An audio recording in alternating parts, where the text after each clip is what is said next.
Does about this kind of stuff. I'm going to make sure that not only is episode 666 done, but we're going to have a lot of spider talk on episode 666. Because if Tricky's not here, we get to talk about all the things that we don't normally get to address on the show. You can talk about anything you want. Cool, because I got a lot of spider talk tonight. How you doing, Tricky? How you doing, Alex? I'm thinking about how many. I should send Tricky 666 pictures of spiders.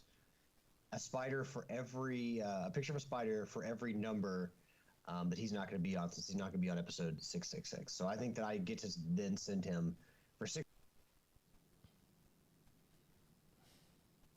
I don't think my microphone's working on the stream. Oh, wait, now it is. Okay, it's working.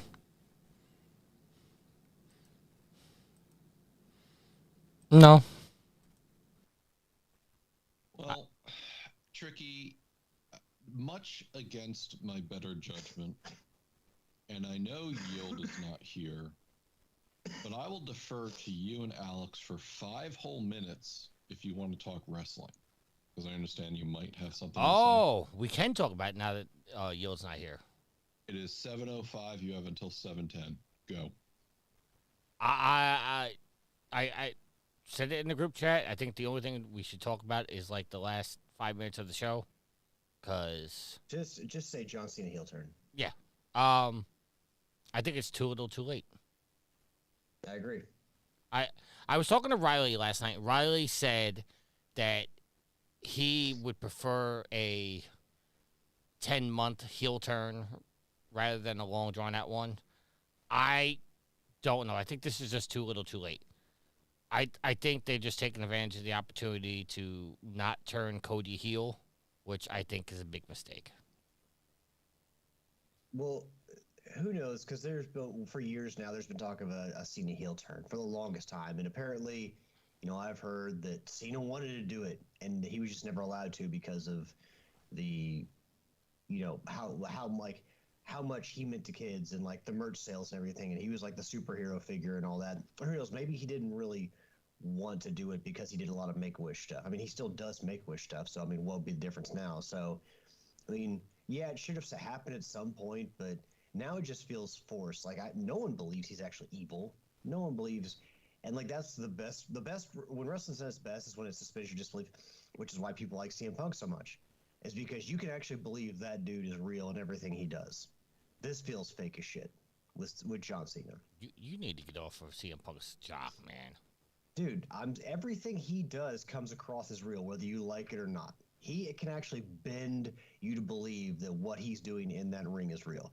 This with John Cena, it just feels forced. And so, like you, I was kind of there, like, I was like, man, this is too little, too late. You can't.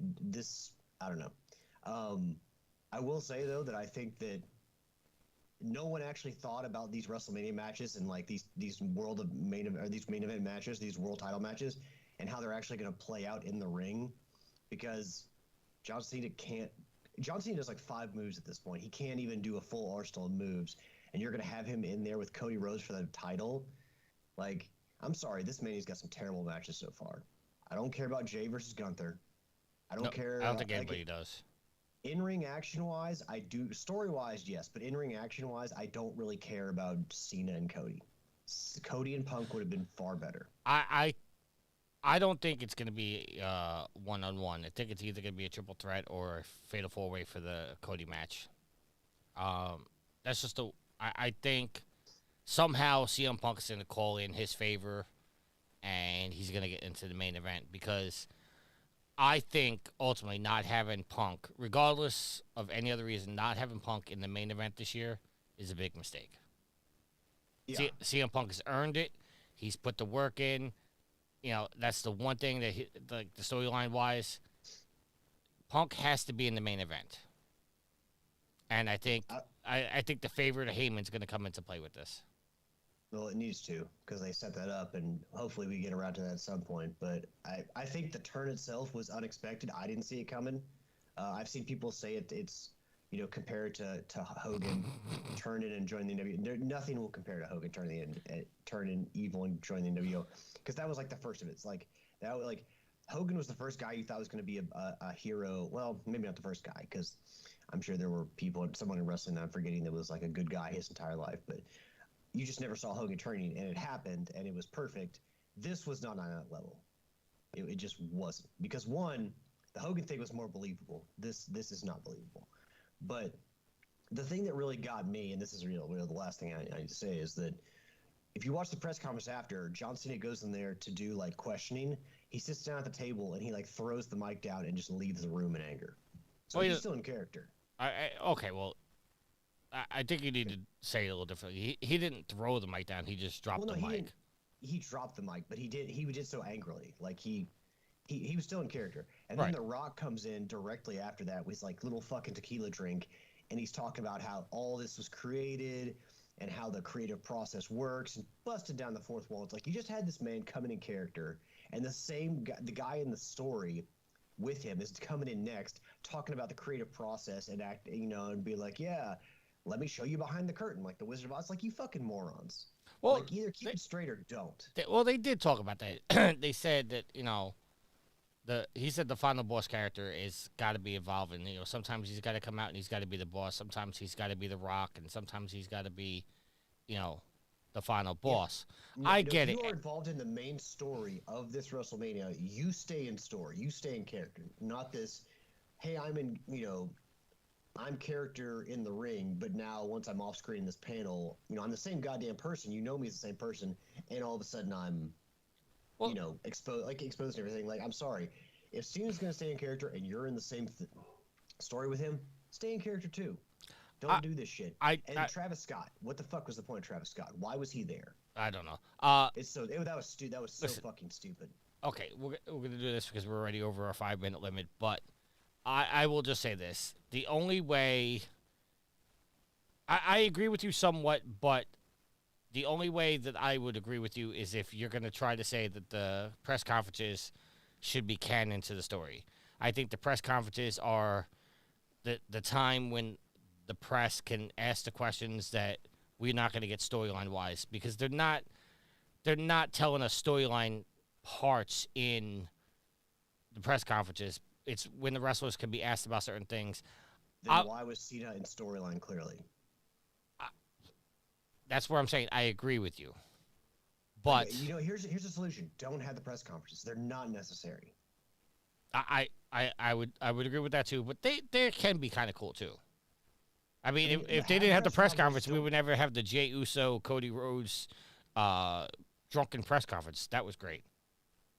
I don't give a shit. Like, it's supposed to be, all this is supposed to be believable. We're supposed to get lost in it. And then you have these dumb press conferences which tell everybody it's not. Like, cut them out. It's just another way for them to sit there and latch you onto the television screen. It's like, instead of having a 6-hour pay-per-view, it's a 3-hour payper-view and a 3-hour press conference. It's just a way to keep you at the television. That we don't need these. I will just say I don't like the idea that they're only doing 4 matches as a pay-per-view now.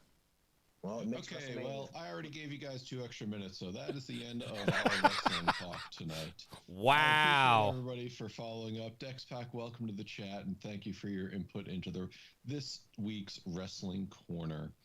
So, with that said, I hope you gents have your updated trophies ready to go. You're not gonna read Dex's chat things? Dex, he said, well said, Alex, and for Tricky to get off CM Punk's balls. After I just criticized CM Punk, by the way, just so we're clear. Okay. Well, thank you for listening to this week's Wrestling Corner. We appreciate your attention span, which is probably longer than mine when it comes to that. So, Tricky, your updated trophies, please. It's kind of how I feel when you talk about Monster Hunter. I am level 964, total trophies of 34,204 with 989 plats. We'll get to your comment later, Alex. I like when you talk about Monster Hunter, Matt. I like hearing about all the big monsters, so I don't have to fight them myself because I'm scared. I'm scared of them. I will say 2 people have reached out to me saying there was arachnophobia filter for the game. Yeah, because everyone knows you're a big pussy. One of these days, I'm just going to fly to Kentucky and just punch you in the mouth. You don't have the motivation. Alex in rare form tonight. But what are your trophies? I don't think you're gonna fly to anywhere that doesn't sell New York style pizza. Because what are you gonna eat? I'll bring the pizza with me. You're gonna bring like a week's worth of pizza down here to Kentucky so you can stay at a hotel and then show up on my door and punch me in the face? No, we'll stay on your couch. Wait until you walk in on a Saturday morning, and just before you even have to say, "Hi, honey, I'm home." Just it's gonna be hi, bam, right in the mouth, right in the kisser. I don't come home like a 1960s fucking black and white sitcom. Right in the kisser. You're lucky if I come home and I grunt. Ugh. All right. Do your trophies. What I'm not going to grunt about is my baller-ass trophies, I'll tell you that much. Level 519, total trophy count 10,541. A platinum count of 190 and 100. Are these updated? Yes. Are you fucking sure? Positive.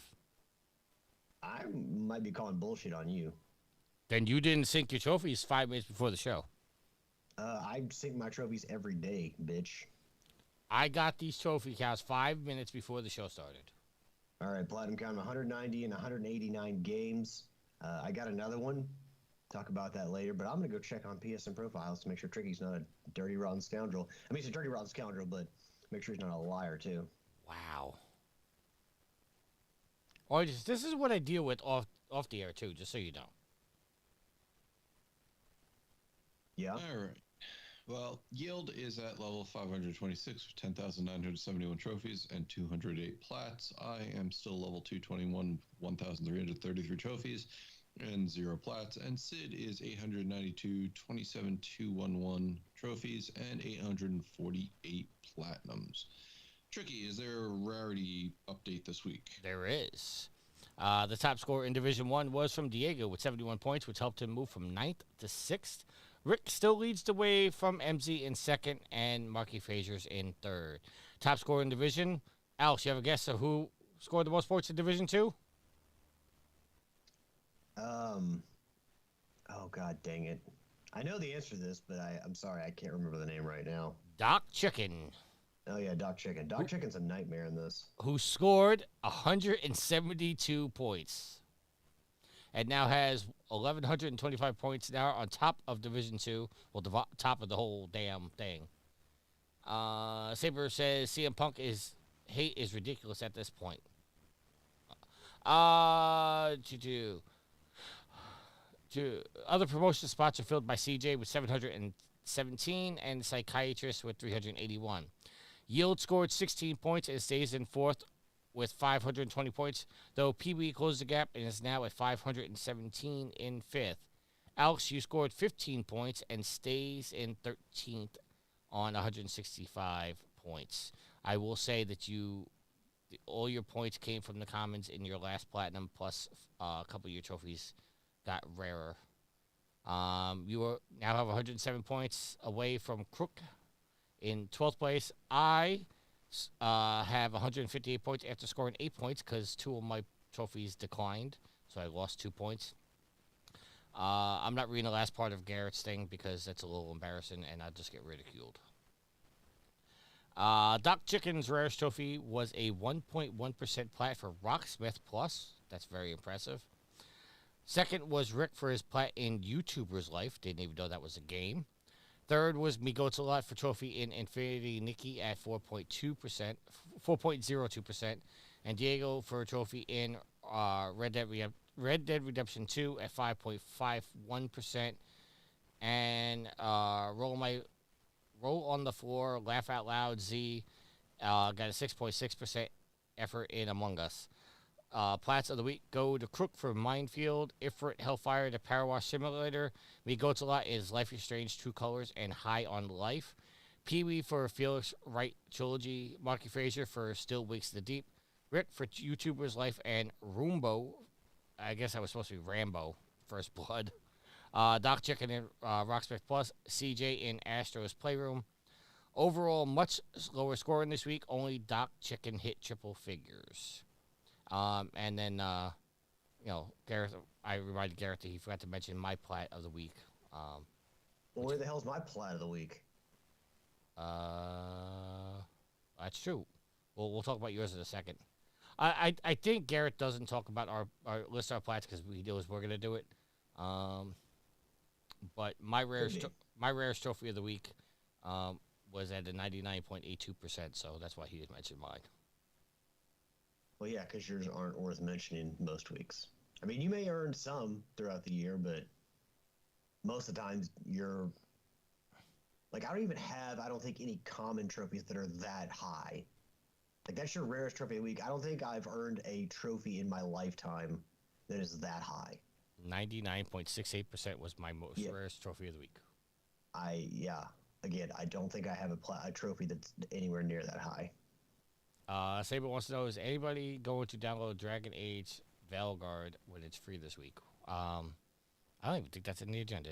We didn't put that in the agenda. Damn you, Matt. Well, Tricky, anytime you want to start creating the agenda again on your own, feel free. Wow. Can't believe you missed a staple of the show. Matt, I'm proud of you for standing up for yourself. Throwing it back in Tricky's face. You know, all jokes aside, I am very grateful for Matt taking over lately. Oh, now you're going to backtrack and suck up. Matt, you know that, right? Oh, yeah, I know. Okay. Yeah, that's right, Matt. Make him grovel. Very quickly, we're getting Dragon Age for the PS5, Sonic Colors Ultimate for the 4, and the Cowabunga Collection for the 4 and the 5. Those are your free PlayStation Plus trophies for next month. Free trophies? Or free games, sorry. Free games. I said free trophies. Oh, so you don't get just log on and get free trophies? No. I mean, even the games I play, you have to hold down the X button. I mean, if even that. Well, sometimes you have to hold down R1, so. God forbid they ask you to hold down 2 buttons. Some of them do.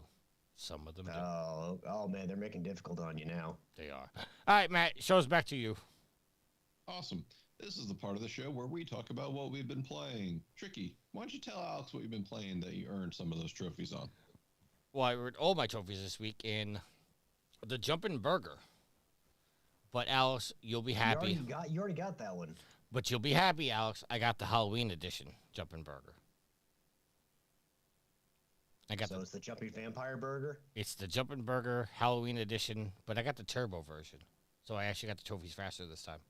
What is the burger dressed as like a spooky character? Is that what makes it Halloween-y, or is there like bats on the screen or something, or decorations on the table? No, the burger's just orange. There's an orange burger and like beige orangish I buns. saw the disappointment in Alex's face when I said that. I mean, if you're gonna make one of these cheap ass games and you're gonna call it the Halloween edition, at least like I appreciate that you let it be known that you make shitty games and you are making cheap games so people get easy platinums. I appreciate the openness and the transparency in that. But god dang it. Don't besmirch Halloween by phoning it in by just having a radioactive burger on the plate. Well, put some freaking decorations on that table at least. Oh no, there's decorations on the table, but the burger was orange and the bun was black. What about is it like candlelit dinner, like spooky, like lights are off but the candle lights on? Not at all. Well, this game was not worth playing. This game is unplayable. There's dirty dishes in the background. So it looks like your house? Yes. Cool. No wonder you like the Jumpin' Burger so much. You feel right at home. I'm sending you a picture right now, Alex. I don't want to see your dirty dishes, Tricky. No, this is of the burger. No. Okay. Wait, maybe not. Maybe I can't send it to you. I mean, you can't send it to me. I don't know where it just saved. Save image. Where did I save it as? Oh, okay. I know where it's at. Hold on. Matt, you can keep going. This is just, Did you finish what you've been playing? No, actually I didn't. What else have I been playing? The Christmas edition of the Jumping Burger? No, I played, Division 2 came out with a new, season, so I was playing that. There you go, Alex. There's the burger. Yeah, You're not gonna send it to my phone. Why are you sending it to Skype? Now I said- gotta click on the. I sent now it to have click on Skype. the computer, and there's background noise that somebody has to take Oh out. my lord. Played some Division 2 because the new season came out. I think that's all I really played this week, honestly. That patty's not orange, Tricky, or it doesn't look orange. Well, maybe it is. I don't know. You got to remember I'm colorblind, so give me. Well, I know I wasn't gonna make fun of you for it or mention that, but it looks like a regular hamburger color, and then black buns. I don't know. Maybe we'll get Matt's opinion on it.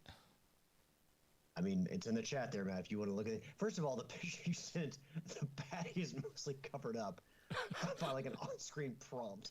And sorry, folks, I'm coughing. I'm getting over the flu this past week. So when I laugh, I actually can't laugh. I just start a coughing fit. Yeah, it sucks. I get it. But Right. just a heads up if I start coughing. Parky Oh, Rangers just God. scored. Here we go again with this bullshit. Yeah, Rangers just scored. Where are we? What were you talking about? Besides Tricky's burger? Jurassic Park, you said the Jumper and Rat Plat. Yes, it was. Saber, we already talked about wrestling, and we're forbidden from talking about any more wrestling as per the Cornelli rules, so I can't answer your chat question. What's his Glad question? you acknowledge the order, the pecking order here. When we get to talk about wrestling, it's like zero G, zero Granelli, zero gravity, zero G. Like everything's just in kind of like floating off, and then Matt turns the gravity back on, and we come crashing back down to earth. No more wrestling talk. Same thing with the Granelli takeover and the show notes. If Tricky wants to talk wrestling, he is more than happy to take control of the show again at some point. We're on here long enough every week. We don't need to add wrestling into this. Exactly, on a gaming podcast. I will say that if everything goes well with the sound this week, I will be taking back over next week. I've heard that before. What else have you been playing, Tricky? Division. I think that's all I really played. I tried to play. What's the name of that game? Liar's Pub.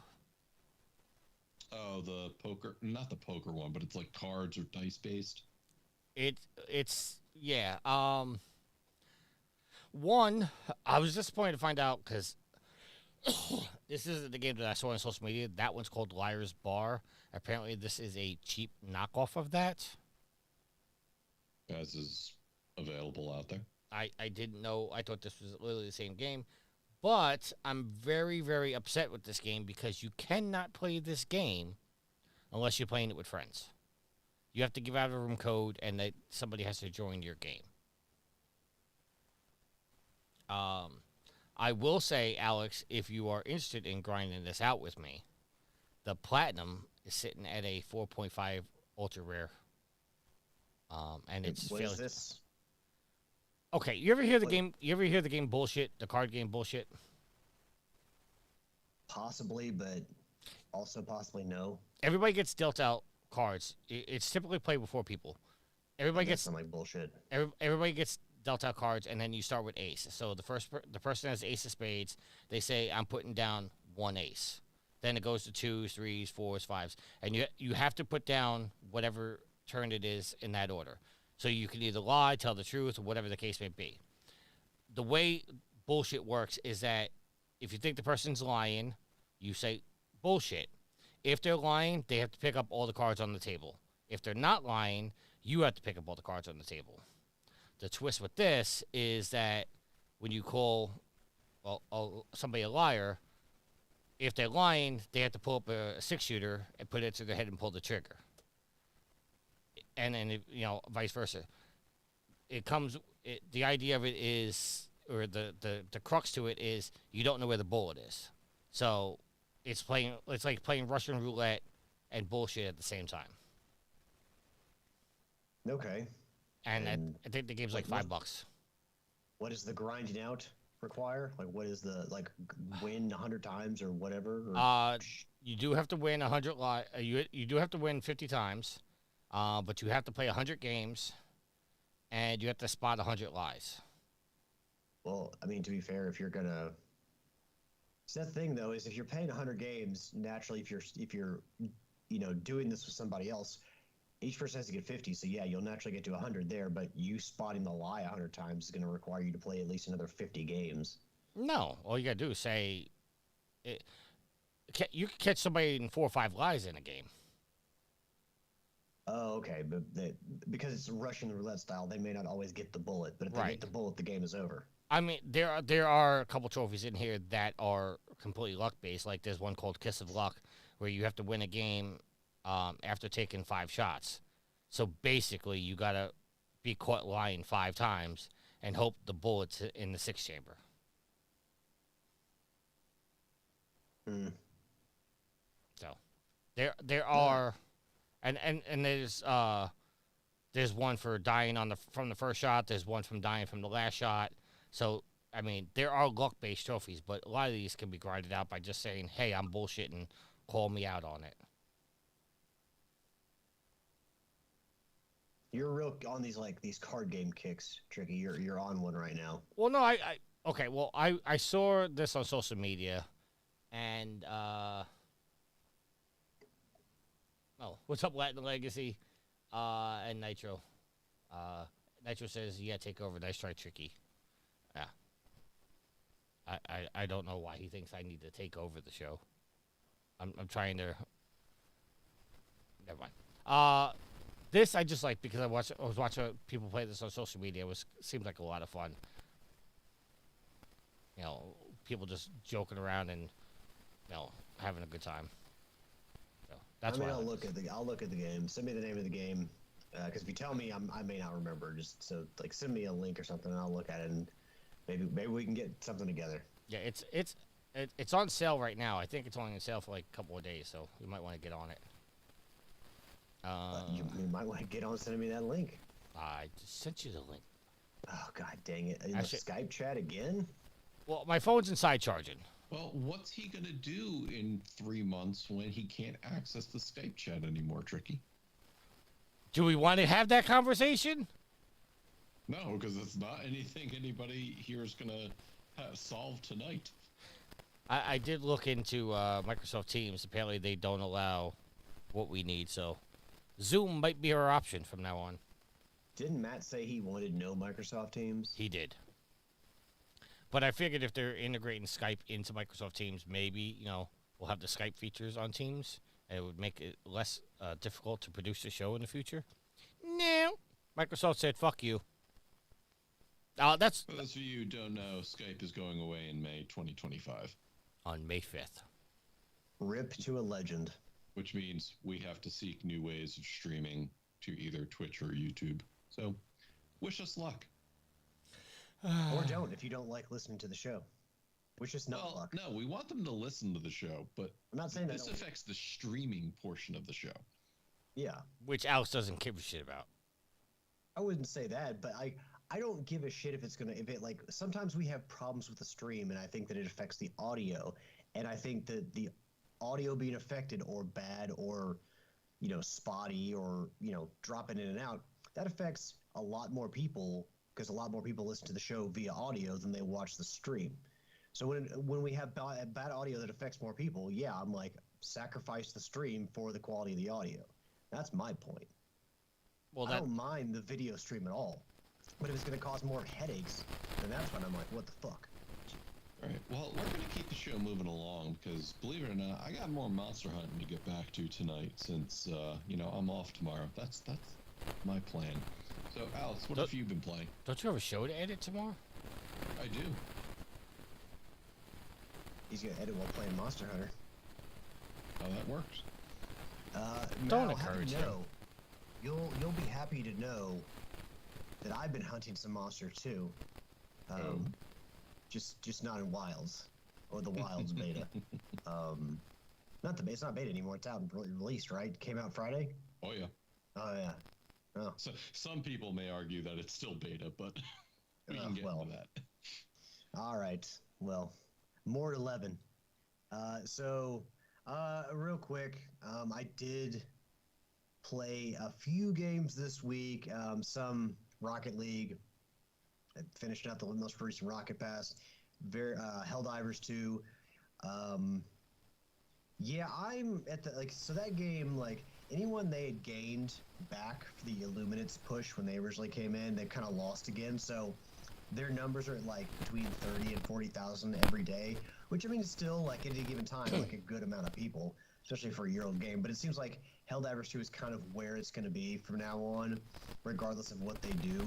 That's their audience until they move off and do something else. So the game's still fun as always, but I don't know. It's really annoying because at this point I'm just trying to get super credits to get into the new War Bond, and I'm sometimes you'll play 3 matches and you'll get 60 super credits, which is great, and then sometimes you'll play 5 matches and get 20 super credits.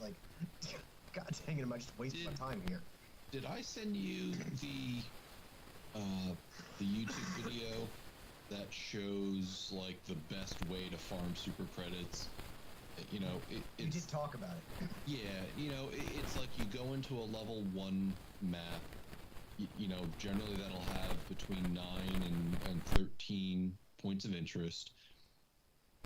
You can only find super credits in very specific things, whether it's the buddy bunker or those freight containers that you have to blow up. And you go in, you load in with the vehicle, the jetpack, and the what is that? Not the quasar cannon, the original laser cannon, because the original laser cannon, when you pull that out, a quick burst will destroy the container. You don't have to waste a grenade on it. So you go in, run it, find those points. Once you're done, exit, and then rinse, repeat. My friends and I got I don't know, something stupid 200 super credits in an hour and a half or something like that. I ended up not being bad. And the more people you have in it, the better. Yeah. Well, because you can cover more ground with more people, but... Exactly. Well, Matt, there are other guns that can knock off those container doors, the autocannon can knock off container doors, right? Yeah, but since that is limited ammo, I mean, it's not going to be that big of a thing because of how short your runs are. But the laser cannon, you do a quick burst, you're not wasting any ammo, so you don't have to worry about if something happens. Or I'll call it a resupply, my dude. Just call it a resupply. It's more time wasted. It's But a very fine process. I think you just need to invite me to some of your super credit parties, Matt. I absolutely can. You can invite me too. I thought you hate Helldivers. I never said I hate Helldivers. No, Matt, he doesn't hate Helldivers. He hates freedom. No, I hate playing that game by myself. No one ever asked you to play you by yourself. Every time I've ever asked for people to come, nobody's come except for Yield one time. Okay, first of all, you ask in the most... you expect us to be able to drop everything we're doing to come join you in Helldivers. Like I said, on a Sunday, set a day during the week when you want to play Helldivers, and we can make that... It's far more amenable to everyone's schedule. No. You can't just wake up at 3 p.m. and be like, hey guys, looking to play some Helldivers, and the rest of us are out buying groceries or having lunch. Who's buying groceries at 3 o'clock in the afternoon? Do you think that no one shops at 3 in the afternoon? I'm not saying that's peak shopping hours, but a lot of people, it's during the middle of the day. The 3 of you at 3 o'clock in the afternoon, they're either getting off work or still working. So no, I don't ask at 3 o'clock in the afternoon. I ask at 8, 9 o'clock at night. Actually, 3 p.m. might be the perfect time for me shopping for groceries, because I'm usually getting off work, and I'm I just got off work. And overspend I can go it. buy some groceries. Overspend it on your groceries. I get a discount. It's still overpriced. Okay, groceries are not games. What else? Back to Helldivers.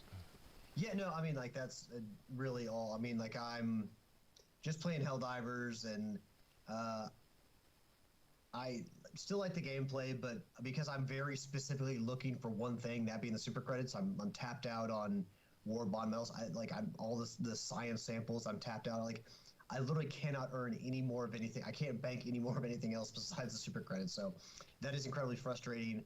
I think that at this point they would benefit greatly from changing some things and allowing you to earn knocking the cap off and allowing you to earn more of certain things, like war bond medals. Like take the caps off. We don't need these caps anymore.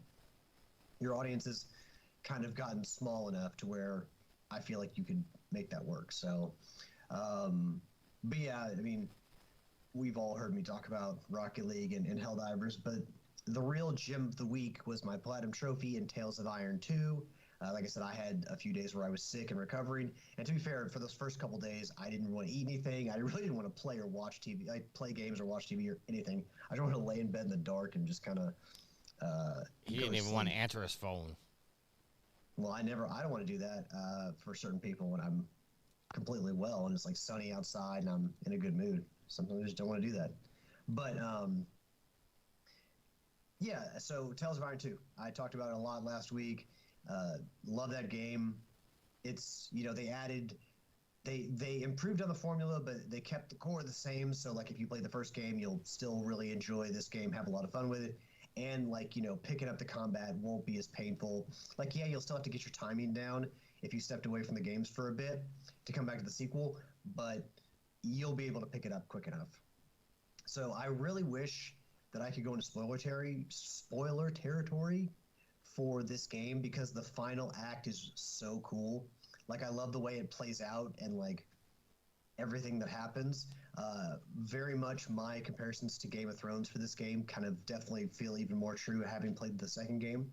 But yeah, I mean, I don't want to give any spoilers, but this game, like the very final act was like, as good as the rest of the game was, the final act was just really damn awesome. So Oddbug continues to do stellar work with Tales of Iron. And now I'm just kind of waiting for when they're going to maybe drop some DLC. I imagine we'll get at least one DLC content pack with another area or two. They'll probably release another trophy list where you got to beat the game on Bloody Whiskers mode. But for now, put a bow on Tales of Iron. And yeah, I really enjoyed it. Now, I want a little bit of feedback, because like usually when I'm done with one game, like I have trouble picking out a new game to play, because there's a lot of options out there. And it's like, well, I don't want to pick something shitty, but so I usually default to like, well, I'll just play some Helldivers tonight. But how do we feel? And Tricky just stepped away, so hopefully Matt has any experience with this game whatsoever. Matt, how do we feel about Subnautica? I like Subnautica. It's such a different take on the gather and build genre. And, if it were just like normal fish, I think I'd be lukewarm on it. But seeing some of the monsters, and again, seeing some of the Leviathans, are terrifying. What's the build aspect to it? Because I thought a lot of it was just exploration. Well, you can expand on like your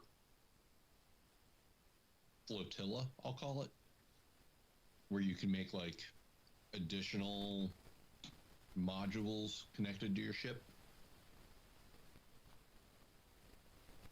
That's as best as I can describe. Okay. Yeah, I mean, I remember this game was free for PlayStation Plus, I believe, at one point, and back then I wasn't really like, I don't think if it was free for PlayStation 5, it's when I wasn't adding games I didn't have a PlayStation 5 and I wasn't adding games via my computer. So I just kind of missed out on that opportunity. It's on sale right now for half off, so it's like $15. So, but I just kind of seen it, and I've obviously, I mean, there's Subnautica Below Zero. I mean, they've got a sequel out and everything, and it seems like a pretty overwhelmingly positive response to the game. So I'm like, Subnautica seems like a cool game. Maybe now is the time, especially, honestly, really devoid of any big. No offense to Monster Hunter, Matt. Devoid of any big releases that I, would want to play. And I don't even know if I could get into Monster Hunter at this point, because it feels like you have to have a pack to run with, like a pack of dogs. And I just don't have a pack. I don't know if I want to be out there soloing these monsters, or if you even could. So, the nice thing about it is you can SOS, or you can respond to SOSs, or the big thing that they added in Wilds is you can call in AI controlled teammates. So, but how good are they? They're decent. Listen, I think if you intend on having them assist you with some of the hardest monsters in the game, I think you might be in for a challenge. You might just want to SOS other players at that point. Could you, like, is it, and this is probably a good segue into what you've been playing, but can you just join other people's games? Yeah. Like matchmake? Yeah, you go into a menu, search for SOSs. You'll see, it's exactly as it sounds. A player's playing. Maybe they just want to play with other people. Maybe they're having difficulty, and they send out an SOS, and up to three hunters can respond to that SOS to make it a foursome to fight. Sending out an SOS. Sending out an SOS. Sorry, I couldn't let that opportunity I think go by. It's the second time we've made that joke in a month. Not a month. It has not been that soon. Maybe the last 2 months. Been a little bit early. Okay. Look, we've talked a lot of Monster Hunter, Matt. I can't always remember. I still got a bit of a brain fog. I'm still recovering from the sickness. Got down with the sickness this past week. So you got to give me some credit. I really wish I could do the Dave Draymond thing. Oh, I can't. I can't do it. Well, don't even try it with with the way your head's feeling. That it's just might blow out an artery or something. How old do you think I am? How bloated and congested do you think I am? That's what I'm saying. More bloated and congested than old. Old has nothing to do with it. When you're feeling like that crap, I fully understand that. Letting out lots of hot air tonight, Matt. It's okay. So, I'm letting out the pressure. Anyway, with that, yes, we can segue if you're done with what you've been playing. Yeah, that's just a reminder, since Gareth hates us and doesn't want to mention our platinums. Tales of Iron 2. It's a good game. It's a really good game. So, hold on. Let me ask you a question, Matt. Sorry. Oh, go right ahead. Sorry. You like the hard combat games. Yep. No Tales of Iron for you? Actually, I know. Interested. I was gonna say, I think it might be PlayStation only though. I need to look that up, but let me see. I don't think it's. What's that? Might be on Steam. What's Tales that? of Iron. I know it's not on Xbox. Because Xbox sucks. Tales of Iron is on Steam. Okay. But it's 2. Whiskers of Winter. Whiskers of Winter is on Steam. Yep. Okay. Well, question is it out or is it coming? Yeah, it's out. Okay. Okay. I was just curious because you do like the difficult combat games and. Yeah, I could throw it on my list and wait for a sale. I like how I make a suggestion. Matt's like, sure, I'll just get it. You should know, Alex. I trust your gaming opinion. Well, I appreciate that. Don't choice. Feel obligated. Don't feel obligated, Matt. Well, first of all, not all of us are out here. Bad choice. Offering up or suggesting the jumping grocery store. What's wrong with the jumping grocery store? I don't know, Tricky. When you play the same game with just a different color scheme every week. And by the way, Tricky, you have this strategy to play these games to get your bonus points. It's certainly not helping you move up the ranks. Let's see. So I've added Tales of Iron 2 and Tales of Iron to my wish list. So when they go on sale, I'll know. They're not bad. They're $25 and $25. That's not bad at all. Yeah. And I'm sure that, they'll be part of the summer sale because what game's on Steam and not part of the summer sale? Generally, it's only new releases. No, not even old games. They don't put old games on sale for the big sales. No, but what I'm saying is, if you're a new release, you generally won't have a sale. Gotcha. Well, Tales of Iron, the original, is definitely not new, and Tales of Iron 2 will not be new anymore. Come summer. Yeah, which means I can pick up the original on sale, play that, see if it's my thing, and then if it is, I can pick up 2 when it's on sale next year. Rock on, anyways. So Monster Hunter Wilds was not the only thing I played this week. I did play because I had to wait for it to release on Friday. Gotcha. Yeah, it's a legitimate reason. I love how once it turned over on Friday, it's like, well, that's the only thing I played come Friday. Yeah, everything else I played was just was playing to wait until Monster Hunter released. It's like, God, you're sitting there playing a game, you're like, God, why aren't you Monster Hunter? That's pretty much my thought this week. So yeah, I did play a little Helldivers 2 just to Didn't do anything crucial. Just played with my friends, and I had a fun match because it was one of the defense missions where the rockets launch and you have to defend the facility. Yeah. And I shit you not, 5 times, whether it was an eat, whether it was a resupply, or whether it was one of my anti-tank emplacements, they bounced off the wall out into the field. And it led us sometimes to not have the things we needed to defend. And then my one buddy got stuck, like he dove and it got stuck in the stairs. So I meleeed him and it launched him out into the field. Oh no. Naturally, he died. Yeah, he got swarmed. So as we finished the mission, we are running back, and I was the first to the backfield, so I closed the door on them purposefully because I'm a jerk. And then I opened it up, and this is a friend I haven't seen in a while. He just recently had a baby, and he's been taking care of the kid. And I start running to the thing. I go, "Admit it, you missed me." He goes, "No, I didn't," and he shoots me in the back. Well, sometimes we bring things upon ourselves. You deserve that.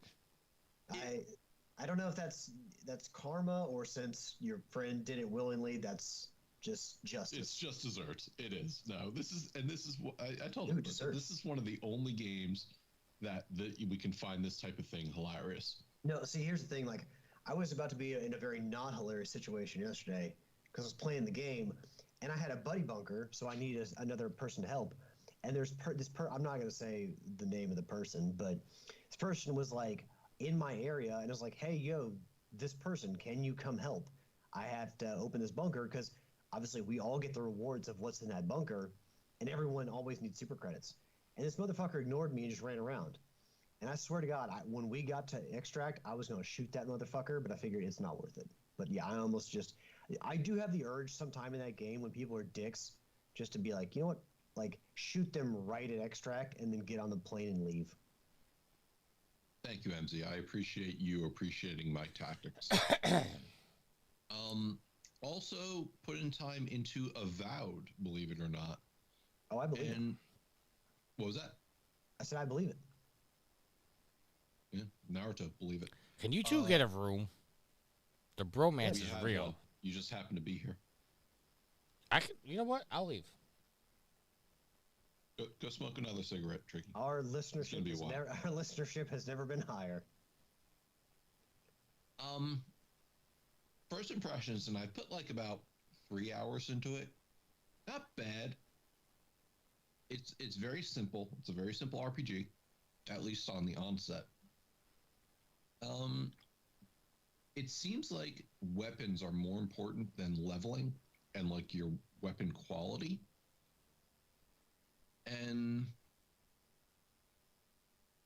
I don't know. It's the characters kind of have that uncanny valley thing that a lot of games are doing these days. That just it looks weird. You mean like purposefully doing? Because back in the day, like they weren't doing it purposefully. It was just the technology back then. Like that's just what you had. You had to bite the bullet and believe it. Now, though, they're choosing to make this shit look like that. Yeah, I don't know. It's so weird. Like, there's this one character that you meet at the start of it. He's a little blue guy. He's got fur and horns, and it's just the face doesn't match. It's like they're attaching human faces to non-human characters, and it's just like maybe design your own face. It just looks weird. Yeah. The combat seems fine. It runs on a stamina system, a magic system. Every character you kill, you get like a little purple orb, which refills your mana. It's got health and pickups everywhere, but I can say I'm actually happy it's not like Skyrim in the aspect that Skyrim, you can pick up anything and everything. And after a while, it just became abusive. This doesn't have like a billion things to pick up. If you're picking up something, it's generally because it's helpful. You can either dismantle it, or it gives you health and mana back. And the character creator was so, and gives you a couple options. But the problem is this game, like you're a godlike character. It's just a way of saying like you've been blessed. And the way that they show that is like massive mushrooms on your face. And there's one, I shit you not, it makes you look like a clicker from Last of Us. So We all remember how terrifying those things are. yeah, you know, you're walking around wanting to help people and, you know, scaring the shit out of them. So I put some time into Avowed. It's decent. I don't know if I'm going to continue it, obviously, because of what I now am playing, which on Friday the 28th, Monster Hunter Wild's released. You all knew this was coming. I've probably put about 20 hours into it so far, which is rookie numbers. I got to pump those numbers up because... Yeah, I was going to say, I expected at least like 200. Because technically, you know that game PC Building Simulator? I've basically been playing that but in real life. Because I've been trying a couple different things. In my computer, I have an Intel 14700. And they run really, really hot. So while it was compiling shaders for Monster Hunter, you know, I was thermal throttling at 100 degrees. And it happened again and again and again. Now, once that's done, I'm in game. It's generally okay. So it was running probably 80 plus degrees at hotter spots, as well as in like staying within the 70s while gaming. So I had to, I tried ordering a new all-in-one cooler. And what that is like I had a 360 millimeter. I got the 420 millimeter. And now my temperatures are amazing. You know, while I'm gaming, they're in between 40s and 65 degrees generally. So it's right where I want them to be. So wait, was it just that you needed those new components, or was it that Monster Hunter just kind of puts it through its paces? Both, because Monster Hunter itself is graphically intense, and some areas are poorly optimized. I will be the first one to admit that. And others, it's a graphically intensive game, but it's you gotta not make the only one. Rathalos look good. You know what I'm saying? Absolutely. However, other games I play were constantly pushing me up, and I have a program that shows me what my core temperatures are, and I was constantly seeing things pop up. And generally, when it hits 80 or higher, it's yellow. When it hits 100, it's red. And I was constantly seeing, no matter what game I was playing, it going in the yellow area for extended periods. So to answer Will's question, welcome to the chat, Will, thermal throttling is the programmed limit of when your core temperature of your CPU hits it. Your BIOS, your basic input-output system of your computer says, okay, I am cutting off power to the CPU so it doesn't continue to go up.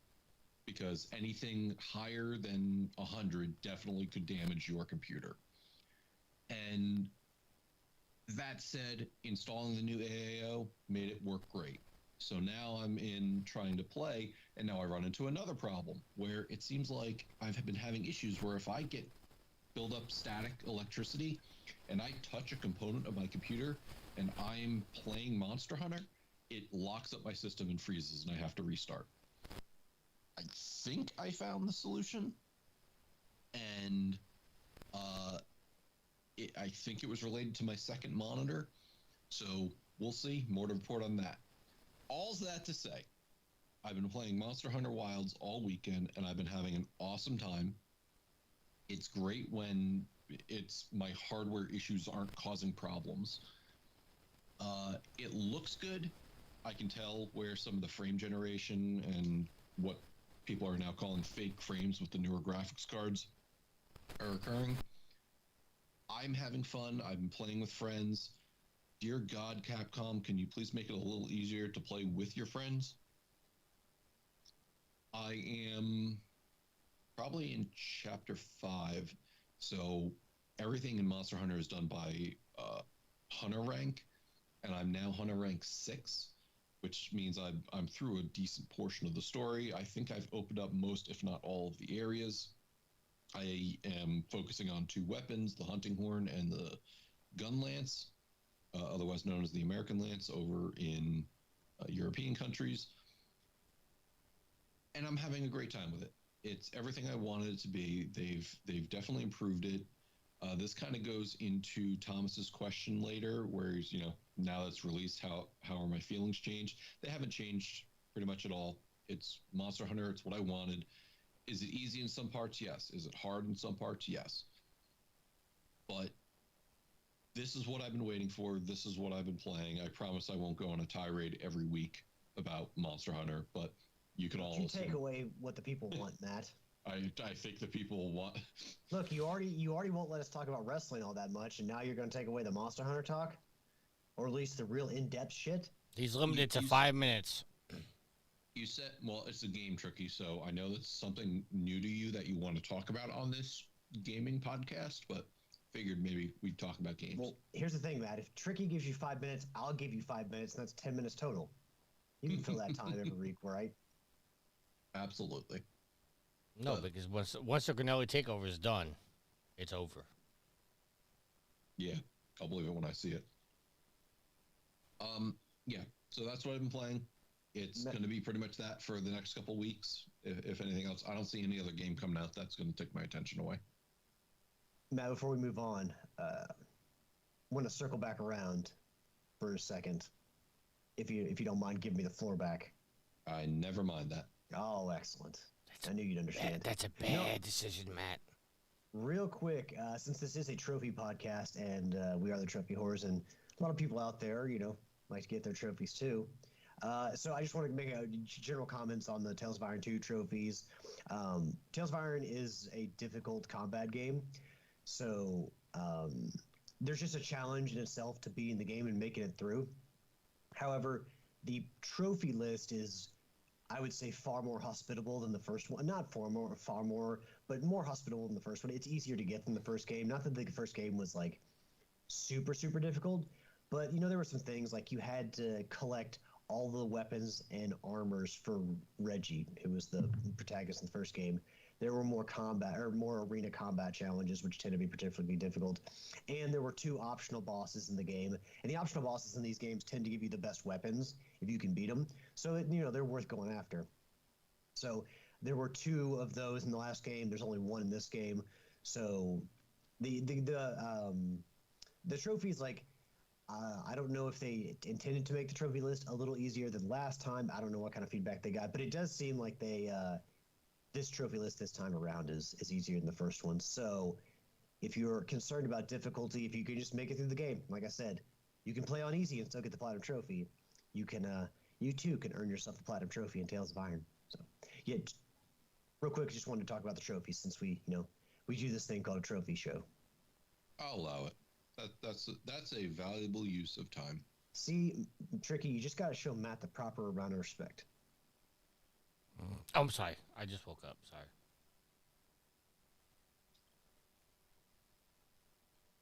Alex, the disrespect. I'm so sorry. This is not how I like to run a show.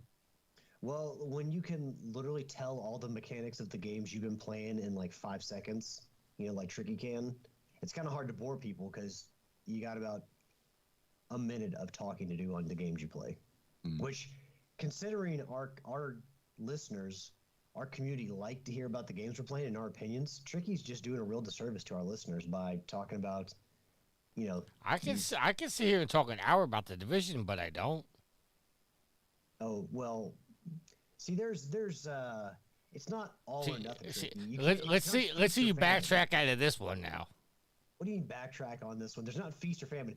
You got to give people what they want. But how many times did I let you, Matt, and Yield go on for like 20 minutes talk about Helldivers for weeks on end? Because of how incredibly popular it was and how that was what people were talking about. Mm-hmm. You didn't let people do anything. It's just where the conversation went. No one wants to.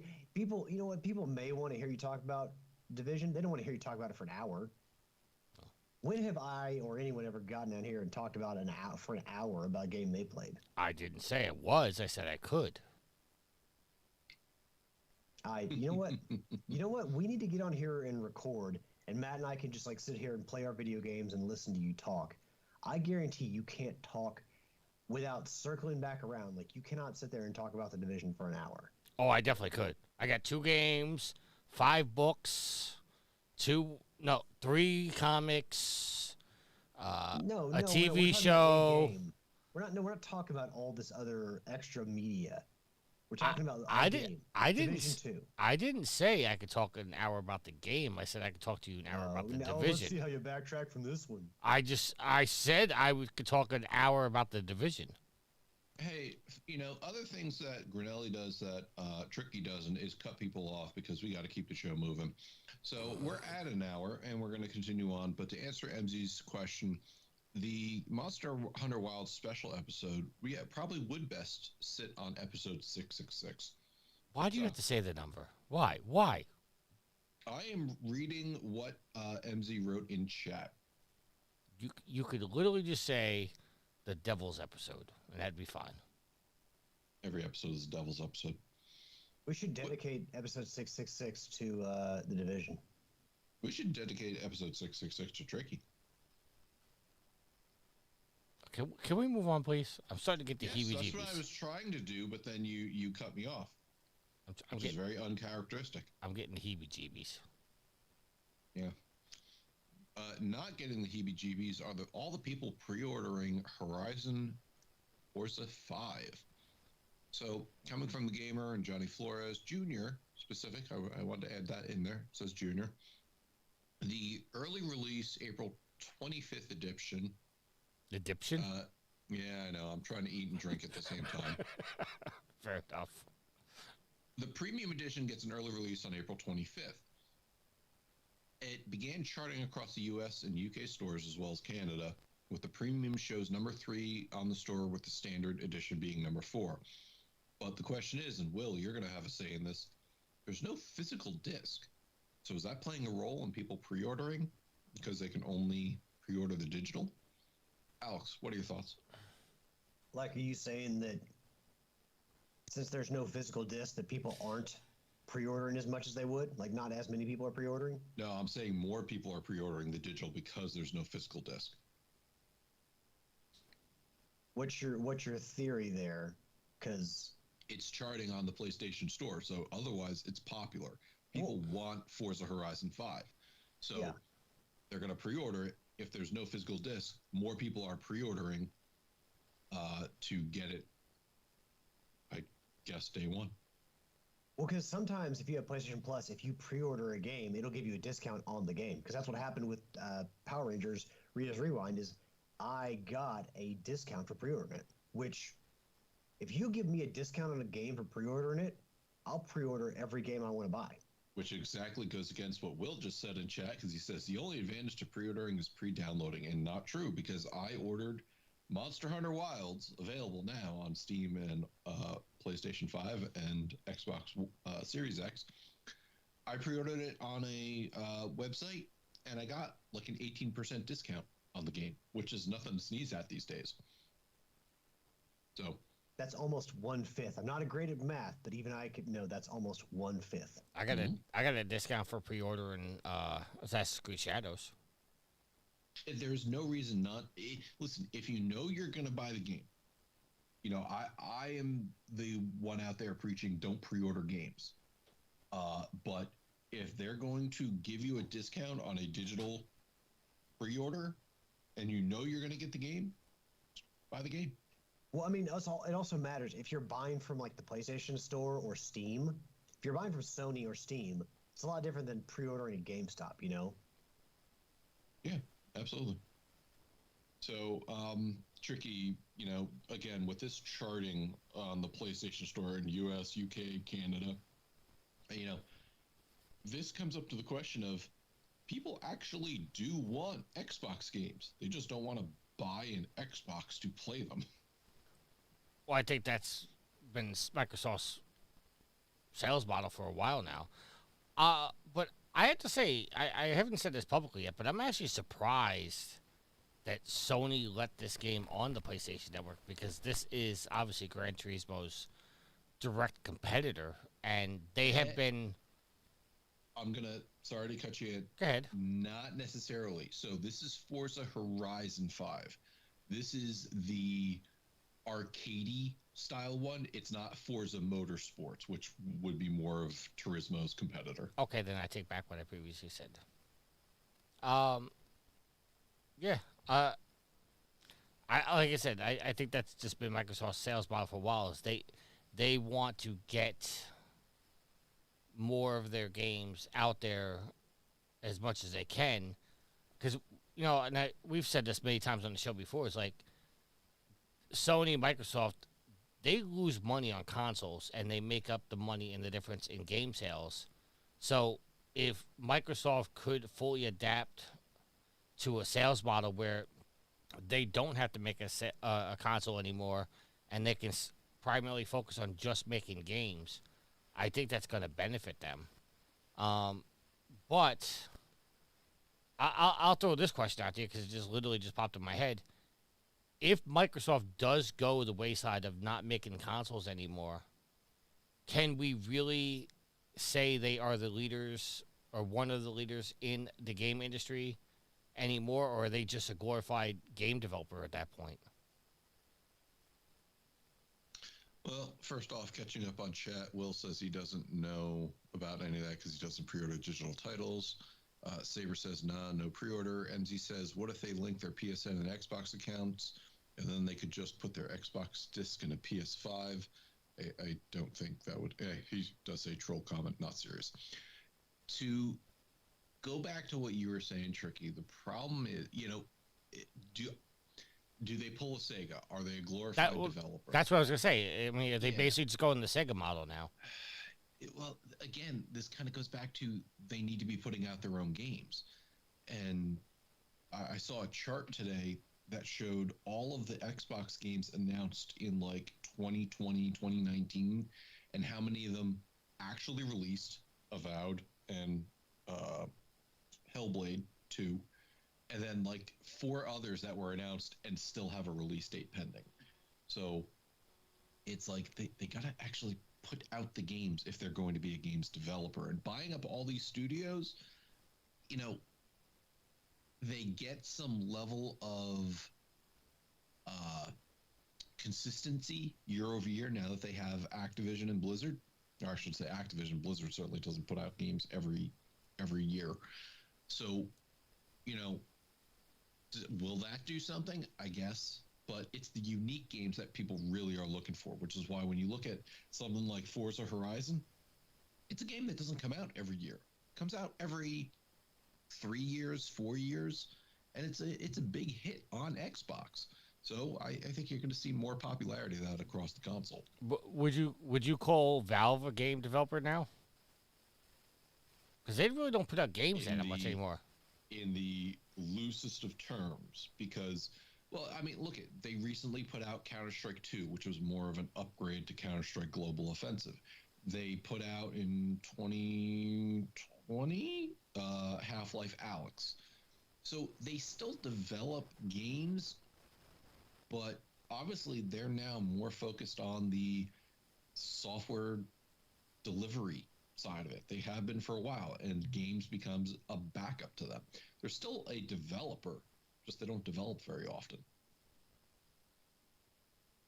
Also, Tricky, I want to ask, do you really think it would be that big of an issue if this had been like the simulation style racing, the Gran Turismo competitor version of Forza? Because there's no Gran Turismo coming out anytime soon. Why would it matter if they brought that to PlayStation right now? Because I don't think you would want to bring your direct competition onto your platform. But if you're not coming out with a Gran Turismo, it's not like they can choose, okay, the new Gran Turismo or the new Forza. Like, there's no Gran Turismo coming out at this point. No, I'm sure at some point in the future there will, but if you brought it now, it wouldn't matter. Well, I mean, it's not like Forza Motorsports is coming out every year either. There's going to be gaps. I'm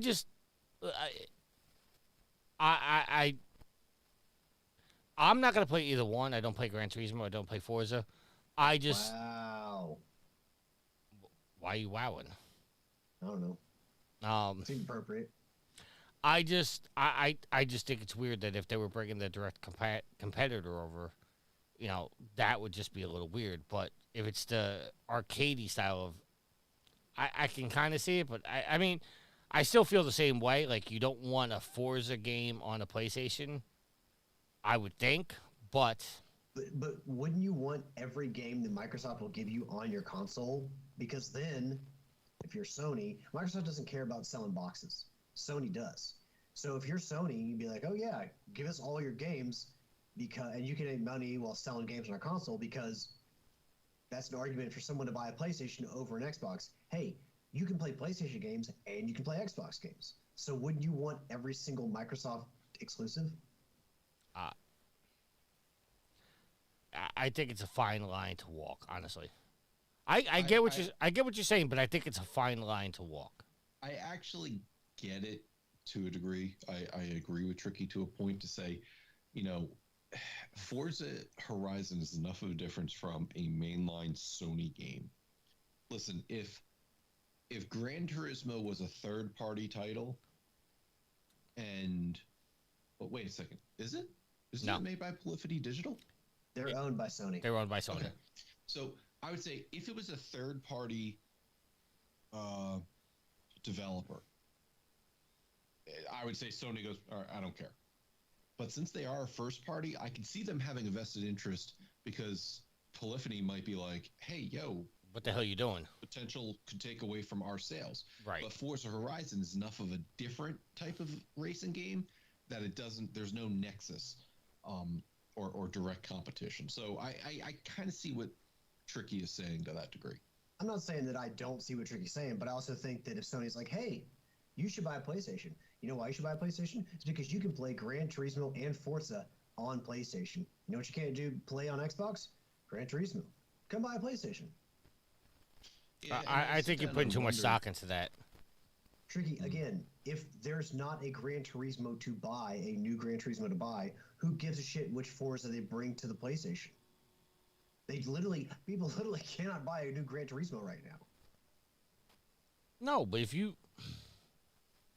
I say this with respect, but I think you're being short-sighted on it. I think in the grand scheme of things, you don't want your direct competitor being in competition with you on the place that is exclusive to you. I get what you're saying, but I think you're being short-sighted on it, and the fact that you just don't want your direct competitor to be sold on the same console where you're exclusively selling your game. All right. We're starting to repeat the same point over. I'm going to move us along now, because we still got more show to get through. Coming back to Weekly Sad Gaming Corner, really no discussion on this one, just that Warner Brothers announces the close of Monolith Productions, as well as Player First and WB Games San Diego. You know, creators of series such as Shadow War, Shadow of Mordor, the new Wonder Woman game that was being developed is now canceled. Player First obviously did Multiverses, which we already know the fate of that one. And then, you know, they said that they're just going to focus on the 4 franchises: Harry Potter and Hogwarts Legacy, Mortal Kombat, DC properties, most specifically Batman, as well as the Game of Thrones that they manage the gaming IP on.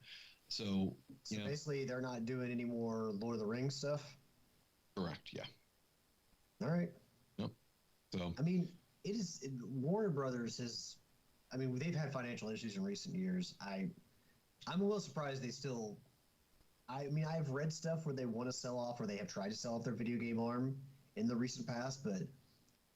So I saw a news article today that said the $200 million loss off of Suicide Squad was so damaging that led to some of the closures of these studios. Wait, which game cost $200 loss? Suicide Squad. Really, Alex? Oh, is that Kill the Justice League? Is that the game Tricky played a lot? Yes. Okay. Just rename it to Kill the Warner Brothers at this point. That's basically what it is. So anyway, the point being here is that, you know, again, more people, and again, Monolith Studios has a decent pedigree on them. They made some really great games. Have they done anything massive lately? Not necessarily, but they still got great history. You know, Good Old Games is now going to be releasing the Fear first game, as well as its DLC, onto their platform, and they've expedited the release of it to kind of pay homage and make sure that people know Monolith Games was responsible for that. And it's sad that they're getting shut down. One thing you didn't mention is because a lot of people ask the question is what happens with the Nemesis system now. Apparently, Well, I was leaving that for our question because that's what Robert W. asked. okay, then I'll wait. Yeah. So with that, we can move on to the next topic.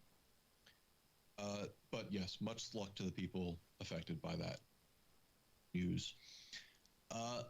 Seen here, already evidently covered on the PlayStation 8 Dead podcast, but a great new price for the PlayStation 2 VR coming from the PS blog, Isabel Tomatis.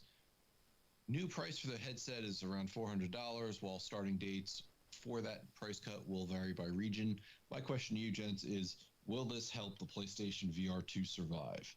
Tricky? Yeah, I think now that it's back to the original price of the VR1, I think it will help. It get a little more traction. But I think more importantly, what's going to help it get traction was the you can now use it on the PC. So, Of which you still need to buy the special adapter.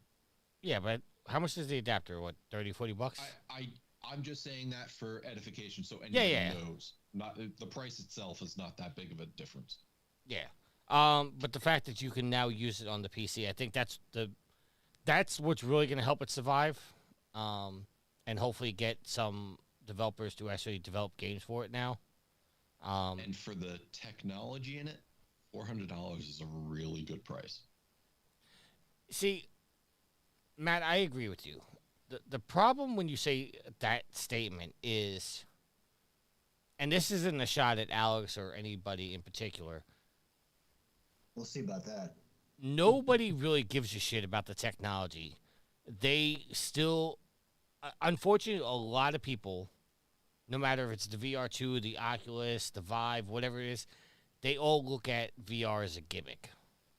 Because we all got we all got so badly burned off of 3D games, 3D TV, stuff like that. People don't want to spend money for what they feel is a gimmick. And what I say to those people is, it may be a gimmick, but you will never know the value in playing a VR game until you actually put on a VR headset and try it out. Because it's just a different experience altogether. Dropping the price, it will help, but I think it might be a little too late at this point, but it will help, definitely. Alex? Definitely too little too late. But the problem is, like, a price cut's never a bad thing, except for the company doing it, and if it loses them more money. The problem is it's still $400. And that's still very expensive for a lot of people. I mean, I don't know many people who would say that $400 is anything to sneeze at. Like, it's a lot of money. So regardless of the price cut, you're still asking $400 for a piece of technology that a lot of people don't want to use. They don't care enough to spend that money. I don't care enough to spend $100 for this technology. But $400 is still a lot of money. You're asking somebody, and that's the thing, is you're asking somebody to spend money for a PC and an adapter, and on top of that, a headset. You essentially have to, or a PlayStation 5 and the headset, you essentially have to buy two consoles to use this one thing. And that's always going to be a problem. Yeah. I go to the store and I buy a Switch. I'm good to play Switch games. Go buy a PlayStation 5. Good to play PlayStation 5 games. To use the VR, I have to buy another console, another expensive console. And that's always going to kill what whether the technology is good or not. That's always going to kill the audience. Yeah, I did want to add that on, is the fact that the $400 price point I think would be good if you didn't require to have a PS5 to play games. I think the fact that it's still wired and it has to be wired to the actual 5, I think ultimately is what's people driving away from the VR2 and driving them towards, what is the Facebook one? The Oculus? MetaQuest. So. And there's other options like the MetaQuest that are further entrenched than the PlayStation one. Yeah, PlayStation has brand loyalty, but obviously, given how many PlayStation 5s they sold versus how many VR headsets they've sold or haven't sold, we can see that like the predominant amount of people who own PlayStations are not buying the rate for the attach rate for a PlayStation 5 and the VR headset's really small. They're not getting, even like a fourth of people that own PlayStation 5s to buy a VR headset, a fifth, a sixth. They're not getting that amount of people to convert over to buy a VR headset. So it's a tough sell. And the issue you have, kind of like the hardware software thing, is there's not a lot of Sony proprietary games for the VR2. Horizon Call of the Mountain. Basically it. Everything else is third party. And by this point, Sony's playbook. They may come out with some support for something like this, at the very beginning of a life cycle. You see with like handheld devices like the Vita, or you see like, with the VR headsets, you see the support from Sony die off because they as a company cannot support all these different, ways to play on their technology. Right now they're trying to get out PlayStation 5 games. Like they have to kind of work their way back up to making, people satisfied with buying a PlayStation 5 and the amount of games they're putting out for that. You think they can also support the VR headset? And so the Sony formula, the blueprint for Sony of showing initial support and then just letting it die off. Why would anybody trust them to do any different? Not me, that's for sure. All right.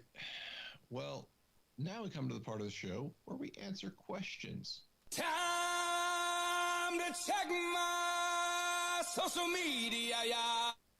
Matt, I just want to say I hope we got some good ones this week. We got a couple. Yeah. And Robert W. coming back to his question, did Monolith really need to die? And what about the Nemesis system? Going to what Tricky was saying. Unfortunately, the Nemesis system has been patented by WB, not Monolith, meaning that it is in their system, I think, until the 2030s. I think 2036 is when I saw it. 2037. So the Nemesis system is a system that you saw in Shadow of War and Shadow of Mordor, where enemies would target you, and they would become more powerful if they beat you. So you'd have to figure out ways to beat them in turn. And it was a really neat system. And unfortunately, it is now locked behind patent, so other people won't be able to use it. And, did Monolith really need to die? Obviously, it made financial sense in WB's books. But, maybe evidently Suicide Squad Kill the Justice League did also, and you saw how wrong they were there. So I think they're wrong in getting rid of Monolith. I think there was plenty of life left in that studio. Yeah, I don't like to. I'm not ever going to say that a studio should close or people should get fired, but I think that if anybody should, carry the weight of that failure, it needs to be Rocksteady. Yep. I mean, but can you blame Rocksteady though, or do you think that was more of a WB? They made the game. What good has Rocksteady done recently? Like seriously, they are still living off any goodwill built up from Arkham City and Arkham Asylum and Arkham Knight. Yeah, they took some fire for Arkham Knight because of the poor PC port. I will repeat. This is not. I'm not misspeaking. They are still trending off the goodwill from Asylum and City. So listen. Again, great games, but I have not been impressed with Rocksteady with anything they've done recently. You know who didn't work on Suicide Squad Kill the Justice League? Monolith. Listen. Yes, Rocksteady made Suicide Squad. Yes, but I think that was more pressure from WB to make a non-Arkham game. Okay, well, they should have done something different. I agree, Dex. Justice League was good, but it wasn't the game everybody wanted, and that's the biggest problem. Look, I just don't feel like studios, and I guess we don't always know how these shake out in the financials, but I don't feel like certain studios should be closed or pay for the mistakes of other studios. Like, if you need to, fire some Warner Brothers CEOs, cut the fat there. But don't be closing Monolith of these other studios that were not involved in your $200 million failure that was Suicide Squad. So, Dex says it wasn't great, it was good. And in that aspect, it needed to be great, because you don't spend that money on that IP and just make a good game. And then Dex says now Concord was great, which now that means none of Dex's opinions are valid. No, I mean, like, our comments on this and calling it a failure are not like commenting on the quality of the game. We're simply just speaking from the fact that reports have been out there that the sales of this game cost a lot of money for Warner Brothers. I mean, we're just basically speaking. We're not speaking, on the games, how good it is. We're just talking about basically some games are good or fun, and they just don't bring in the money that's expected. They're a loss for their company, and that's just kind of the way games can be sometimes. So, like, just to clarify, we're not saying shit game. I didn't play it. I can't make that determination, but it's indisputable that the game lost Warner Brothers a ton of money. Yeah. So with that, next question, Thomas, to answer yours, now that Monster Hunter is out, do you feel differently, Macronelli? No, I feel very happy with my purchase, and I've been enjoying it. Thomas also asks, and I will give the floor to the wrestling gentleman again for, we'll say 2 minutes. John Cena turning heel, big deal or not? Go. It's a big deal, just way too wrong time to do it. All they did was try to give Cody an enemy for WrestleMania. And I think ultimately it's going to shake out to being either a triple threat or a fatal four-way for the title, with CM Punk somehow included. And maybe Seth Rollins. Was it a big deal? Yes. Everybody wanted to see Cena turn heel for a long time. But do I think it's going to be impactful as far as the future? No. It's just too little too late. I think that it's one of those things where people want it until they got it. And it's like the whole Austin hugging McMahon thing at WrestleMania X7. Like, Austin was never as good after that. Like, that decision was a terrible decision. So I think this is going to be one of those things where everyone was like, yeah, heel John Cena would be good. And who knows? Maybe at one point in history when he was younger, it would have been. But now it's just like, no, this just doesn't feel right anymore. Like, you've missed out on your opportunity to do this. Saber, go back and listen to the beginning of the show. I did bring up the favor. I think CM Punk's going to call in the favor and somehow get into the main event. I think you're downplaying the fact that it's probably going to be Rollins versus Reigns versus Punk. No. I don't. I think Reigns is taken off of WrestleMania because the rumor is the reason why he skipped Elimination Chamber was they didn't want him to be in the main event again, but they also didn't want somebody to pin him in the Chamber, and that's why they're doing the injury storyline with Reigns right now. Which would blend perfectly into him coming back to get revenge on Seth Rollins at WrestleMania, and since Seth Rollins was fucking around with CM Punk, because you remember the three guys that were out. I'm sorry, Matt. We'll finish this quickly. But the three guys that were outside at the Royal Rumble brawling at ringside after they eliminated were Punk, Rollins, and Reigns. Yeah, but what I think it's going to be is Roman Reigns is going to come back. He's going to form the bloodline again. He's got to finish up the storyline with Solo. No, they already finished that. He won. He got the follow back. It's done. Yeah, but then Solo said that he would acknowledge Reigns, and he hasn't done that yet. And you somehow got to fold Jacob into the new bloodline. So. No, Jacob's a madman. He goes off on his own. Matt, back to you. Thank you. So this final question, with Assassin's Creed being leaked, what effect on companies going forward? And what he's referring to is that copies and versions of Assassin's Creed Shadow have officially made it out into the wild, and it doesn't look like Ubisoft is actually taking any real action. They just are asking people, please don't spoil it for others. I'm going to go first here. I don't think it's going to have any effect on companies going forward. Leaks happen; they always will. There's nothing that they can do to stop them. Good As luck. as long as companies send out review copies, you always are going to run the risk of leaks. So I get for the game developers and the publishers, it's like a form of control to be like, hey, you can only sell this game on this date. But if the game is finished and it's out and it's on a disc and in a playable form, who gives a fuck if somebody sells it early? Like, what does that hurt the company at all? What does this hurt Ubisoft at all? You know, if Assassin's Creed Shadows is out there and a few people are playing it early, why does that hurt them at all? I don't think it hurts them. It's just a matter of now potential is that a game gets spoiled, and that's never how anybody wants their game to get out. But I mean, I get that, but also you run that risk because people play at different speeds. So you could have the worldwide release for everybody at the same time, and some people are always going to be ahead of others. So there's always that risk of spoilers, especially with how often. Sorry, but the big difference here.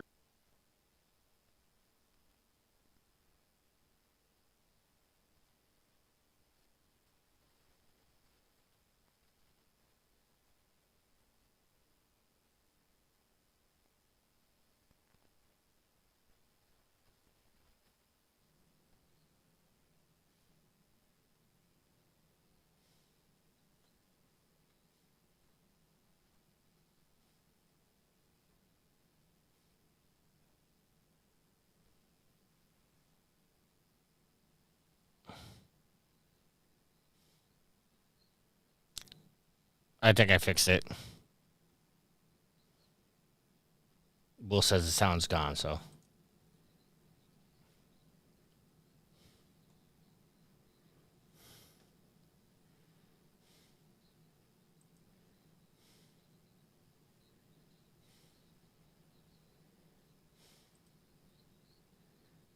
Hold on. Hold on. You asked for a soundbite. Toe. Topic of the week. Well, fine then. Fuck you, Matt.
It's 100% failure.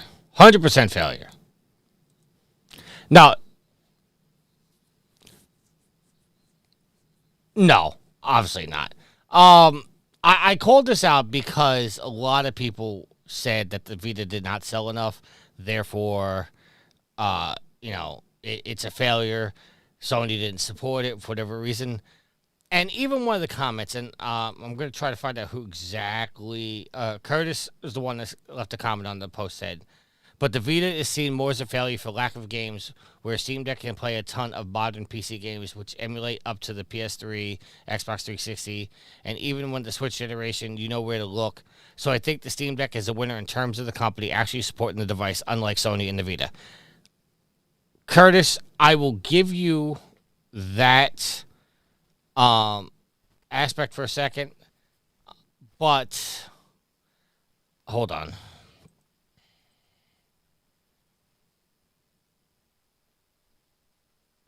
Alex and Matt say something.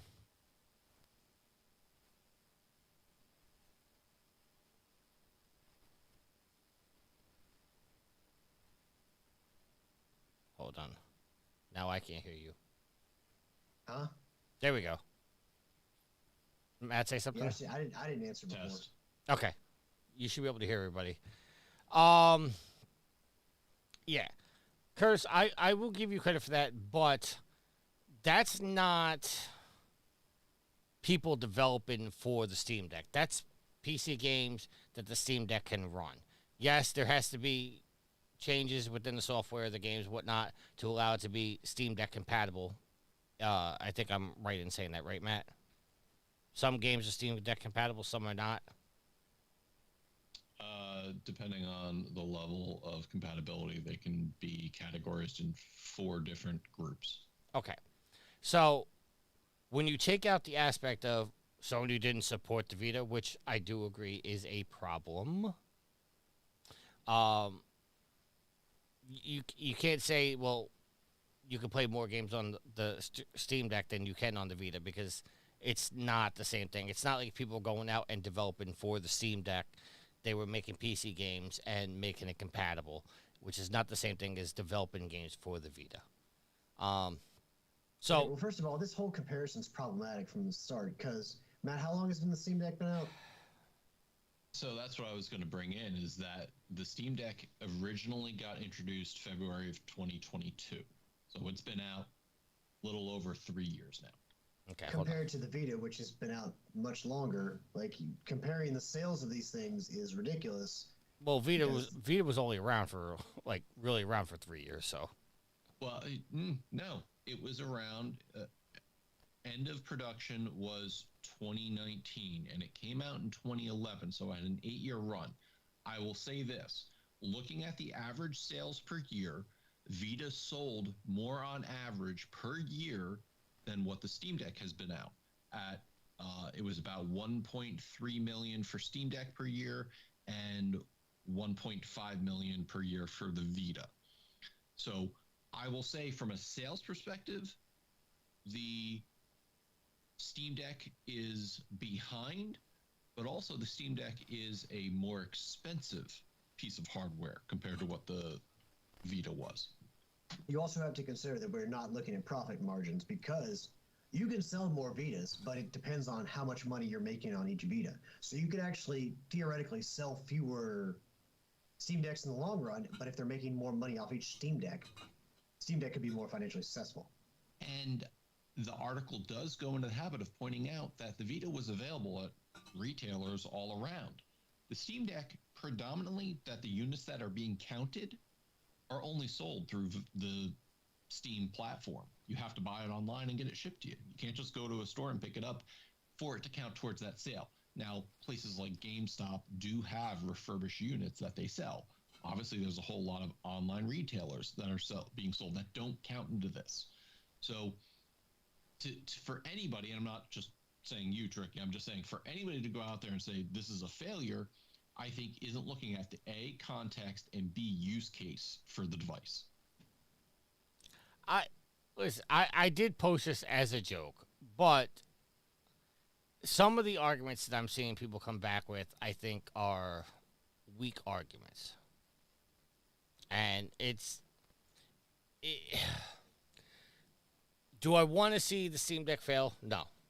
I think it's actually a good piece of technology. And I'm happy to see, for, just to break it down to the simplest terms, I like people being able to play their PC games on the go. That is a very cool thing. But yeah, I said it as a joke, but if you want to go by sales, and that's the only qualification you're putting towards this, I would say the Steam Deck is a failure compared to the Vita.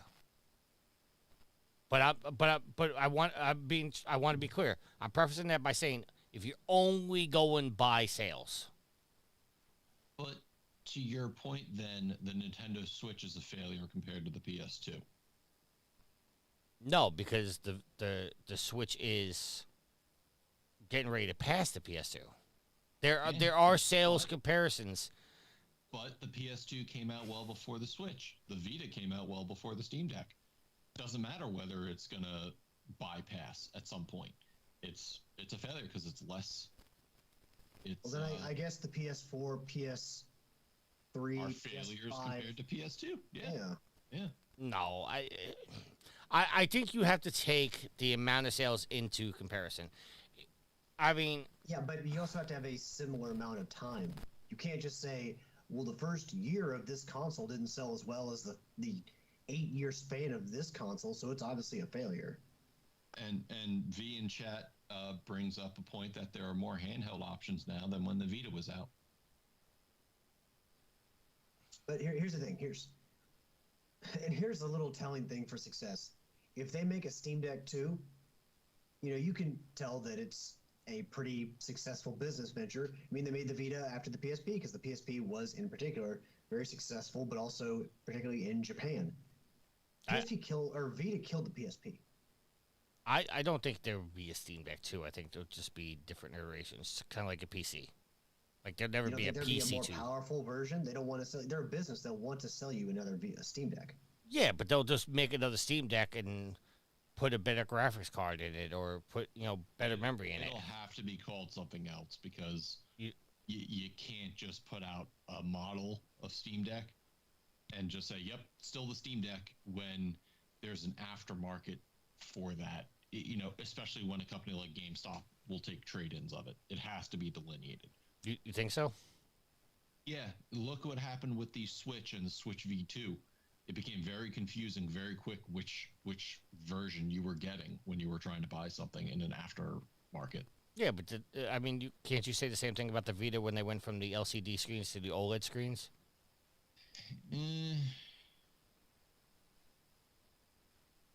I guess so. I mean, I know it's a bad comparison, but I'm saying by the same iteration,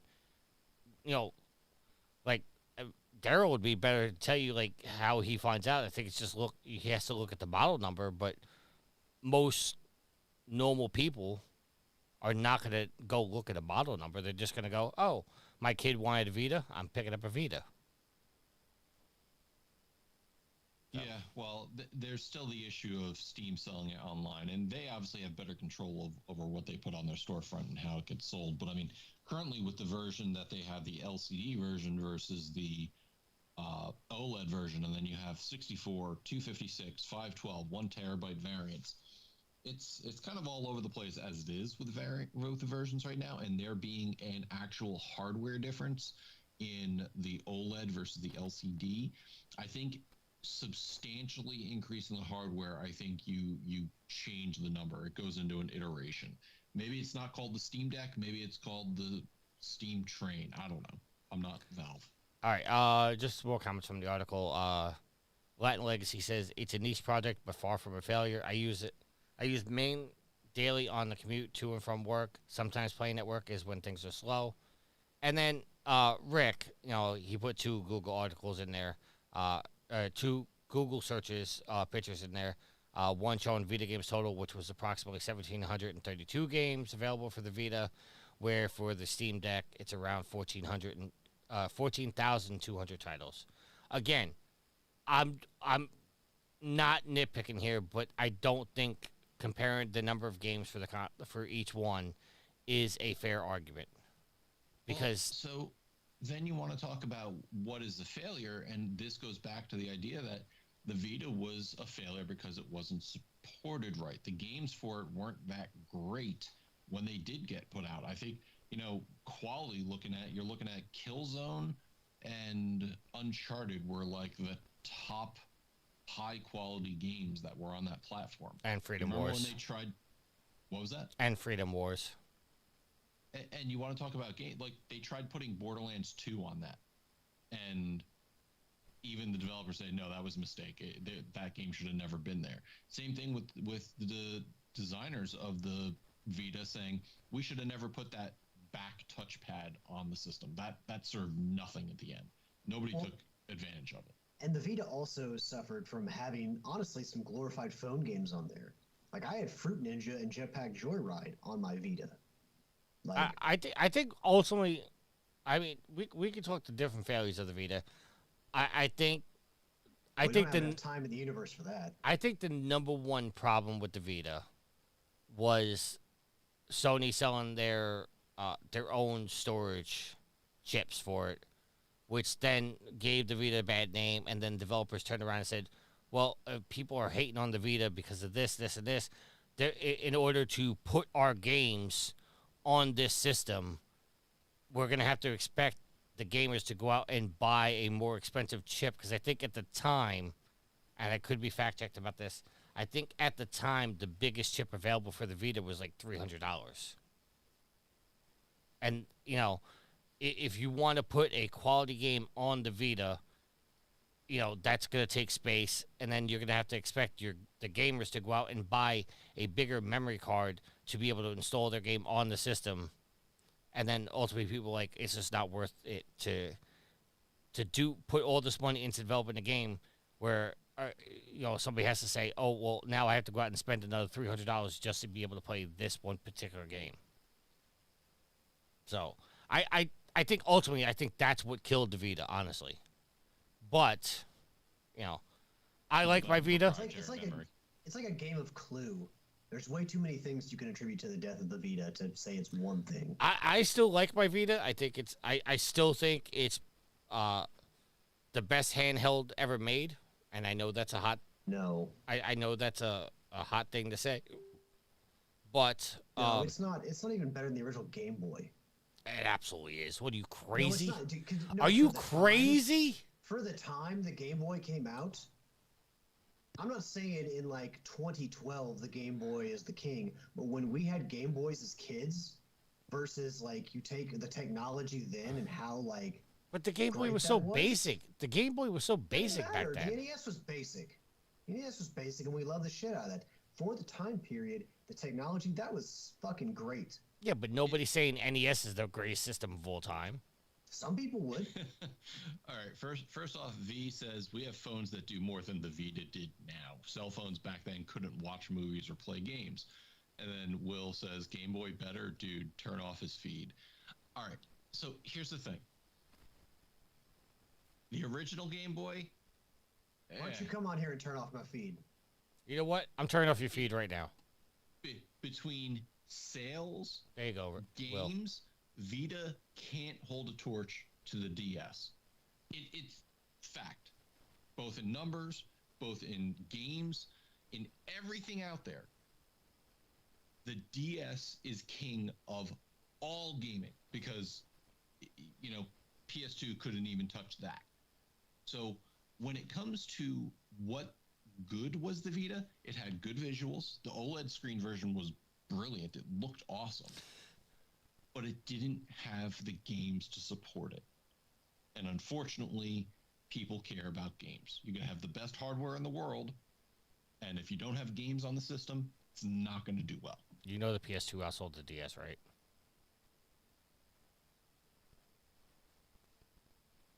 By almost 5 billion.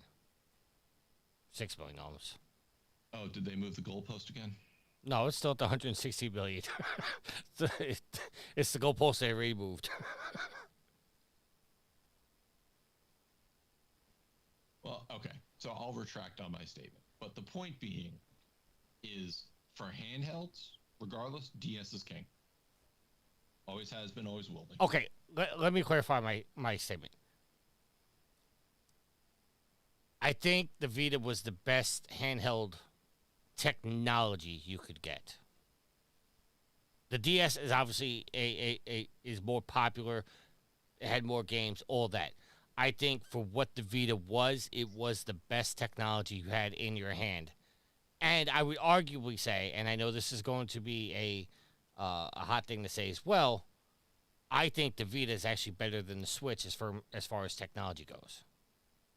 Well, let's clarify that. You say you think. Because I would say the Switch is better. One, because, I mean, I'm talking It was a full technology. console. I'm just to be clear. I'm talking about the technology. I'm not talking about Nope. the games wise. You Nope. think that the Vita, which came out how many years ago, is better than the Switch? I know the Switch isn't like super tech or super high intensive and can't match, like the newest PlayStation, Xbox consoles, but it's better than the fucking Vita. The Vita came out in 2011, 14 years ago. Yeah, it's better. It's got to be better than the Vita from 10 years. Are you saying for the time, Tricky, or just straight up battle of hardware stats right now? Okay, let me clarify. I don't want to seem like a backtracking, but I didn't consider this when You've I first done it said twice. it. No, You've done it twice. I didn't consider this when I said it. The Steam Deck, I think, is the better technology as far as hardware, handhelds go. So, yes, Matt, at the time, I would say yes, but I still think the Vita is better technology than what the Switch is. Because to me, I'm sorry, I may be narrow-minded and short-sighted with this, but to me, the Switch will always feel like the Wii U handheld, just broken up into 3 different pieces. Yeah, but the way you feel doesn't create reality. Okay. Like it's not. Am just I because not you feel allowed that my way doesn't mean opinion? so. You are, but you're not about. You can't come on here and bandy your opinion as fact. I'm not You saying can't it's say a fact. I'm not trying to say it's a fact. I'm saying, in my opinion, the Vita is a better piece of technology. Based on what? Because you equate the Switch to the Wii U? That's a stupid reason.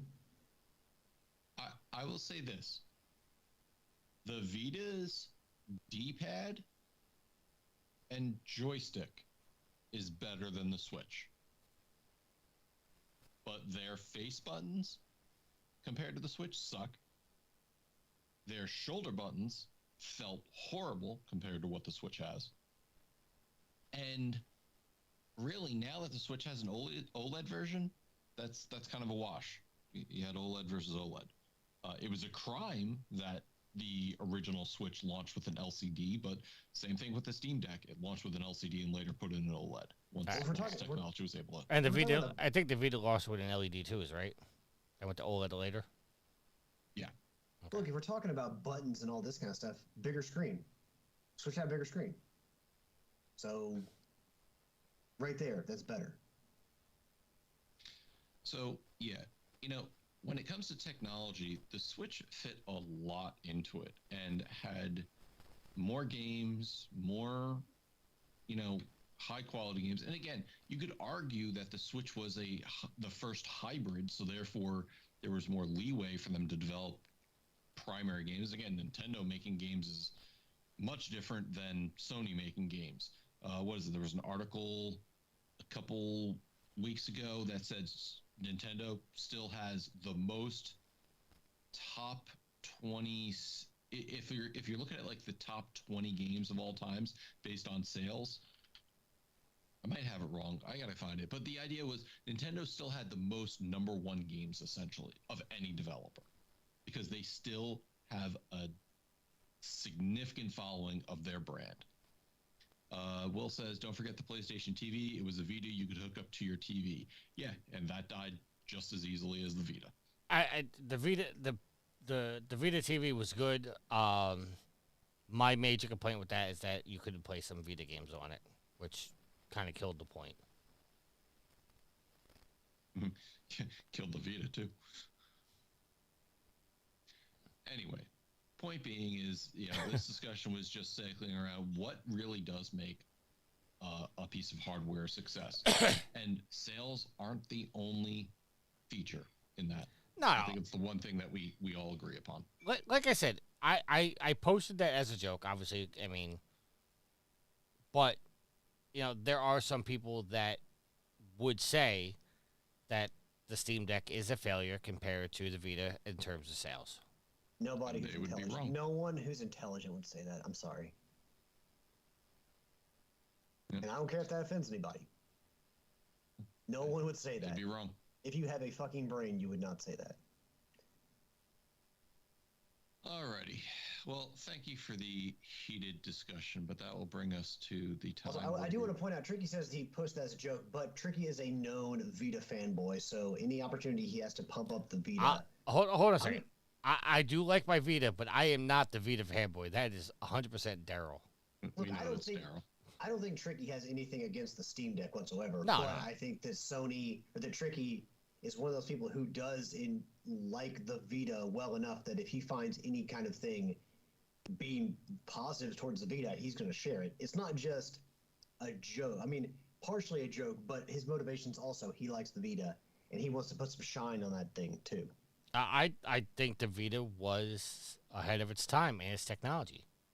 I really do. I think the Vita was a very good quality handheld that I wish Sony would have supported a lot better. I wish third-party developers would have supported it a lot better. But Sony made bad design choices, number one being that memory. The fact that, like I said earlier, and I don't want to keep repeating myself, the fact that some developers said we can't put our game on this system without people going out and buying a bigger memory card, I think is a huge factor in what happened with the Vita. Well, okay, so you're expecting, and I'm not saying you as in you, Tricky, I personally was expecting third-party developers to support the Vita when Sony's not doing that, but also sales aren't, sales maybe aren't there to a point. Like, there's cost, effect, or there's cost and reward, like, balancing you got to do. It's like, okay, there's this console that sold this much. Are we really going to put any serious money behind developing for it if they only have this install base? Not only that, but Sony is sitting here trying to support their platform and home consoles. Well, Ubisoft and Square Enix and EA and all these other companies are also trying to support all these other consoles and PC, and maybe it was just out of the realm of their depth to be able to devote the resources to also develop for a handheld on top of mobile and all these other things. So it kind of goes into the fact that if you are expecting other people to float your console, you're kind of in trouble, because if you can't do it, there's a good chance that other people can't do it as well. All right. Will the fanboy of physical games says anyone who voices an opinion in favor of one thing is automatically branded a fanboy? I agree. So thank you all very much for listening. We will start closing out the show. Tricky, your shout-outs. Shout out to everybody. Everybody in the chat, Will, Saber, Latin Legacy, V.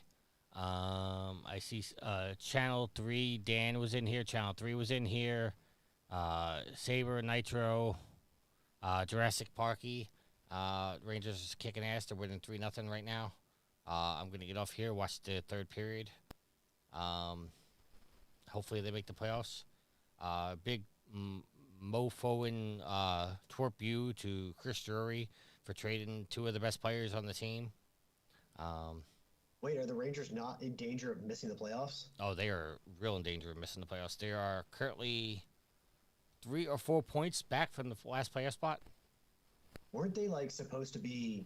Weren't they the favorites last year to win, or like they hit that? They won the President's Trophy last year.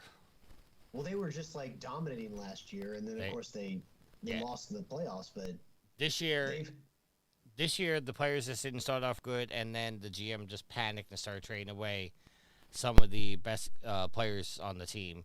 This year so far, they have traded Truba, who was the captain of the team, Kako, who is the heart and soul. Not the heart and soul, but one of the heart and soul players. They just traded Jimmy VC and Ryan Langren, and I'm forgetting one other person they traded. Just big names on the team.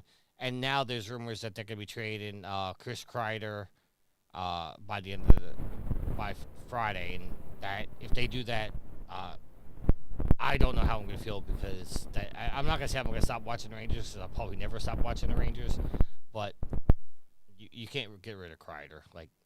He is definitely heart and soul of the team, and the last time they did that, they got rid of Matt Zuccarello, who was the heart and soul of the team. Yeah.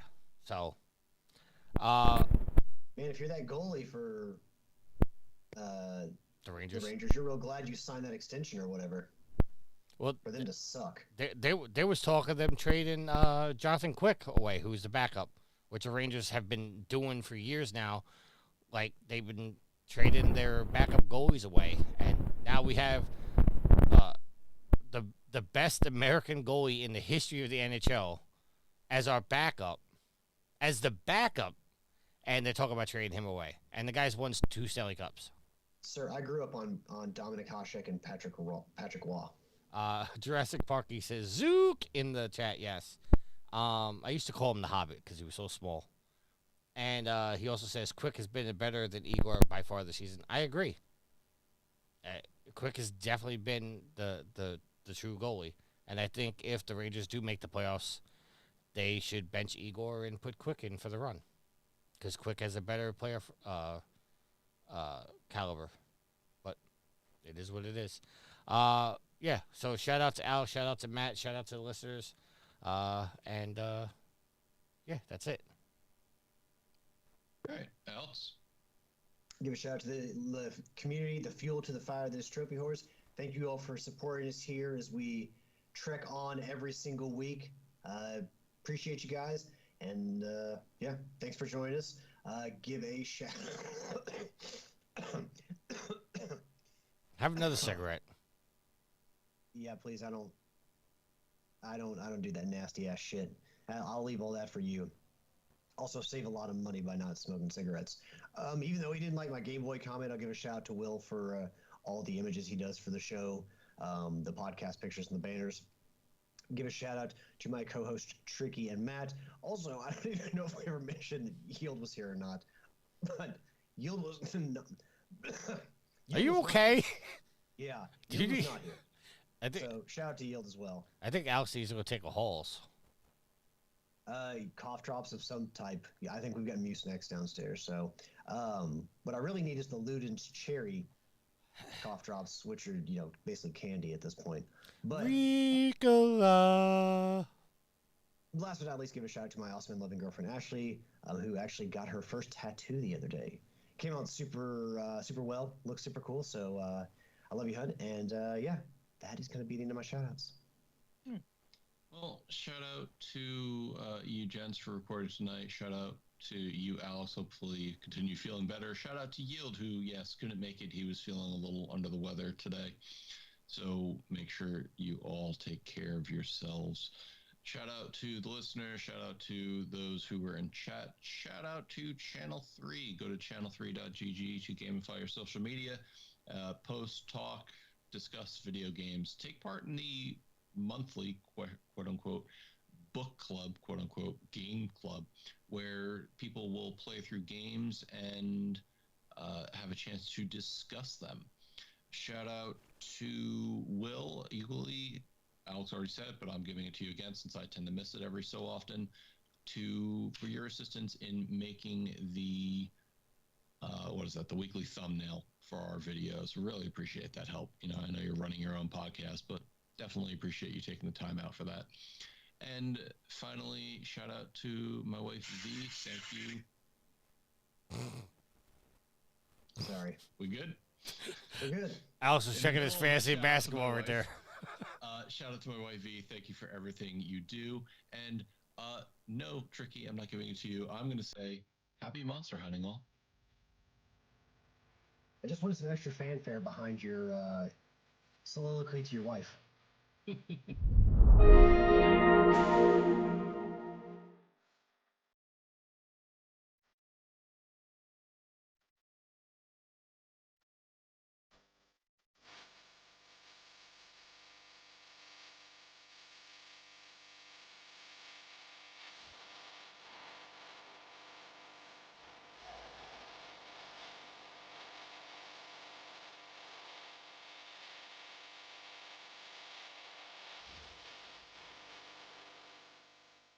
The theme song is Venus by the band Eden off their album Z. Permission granted by the band and 12 Stone Records. You can find them on Facebook by going to www.facebook.com/EdenPhilippines.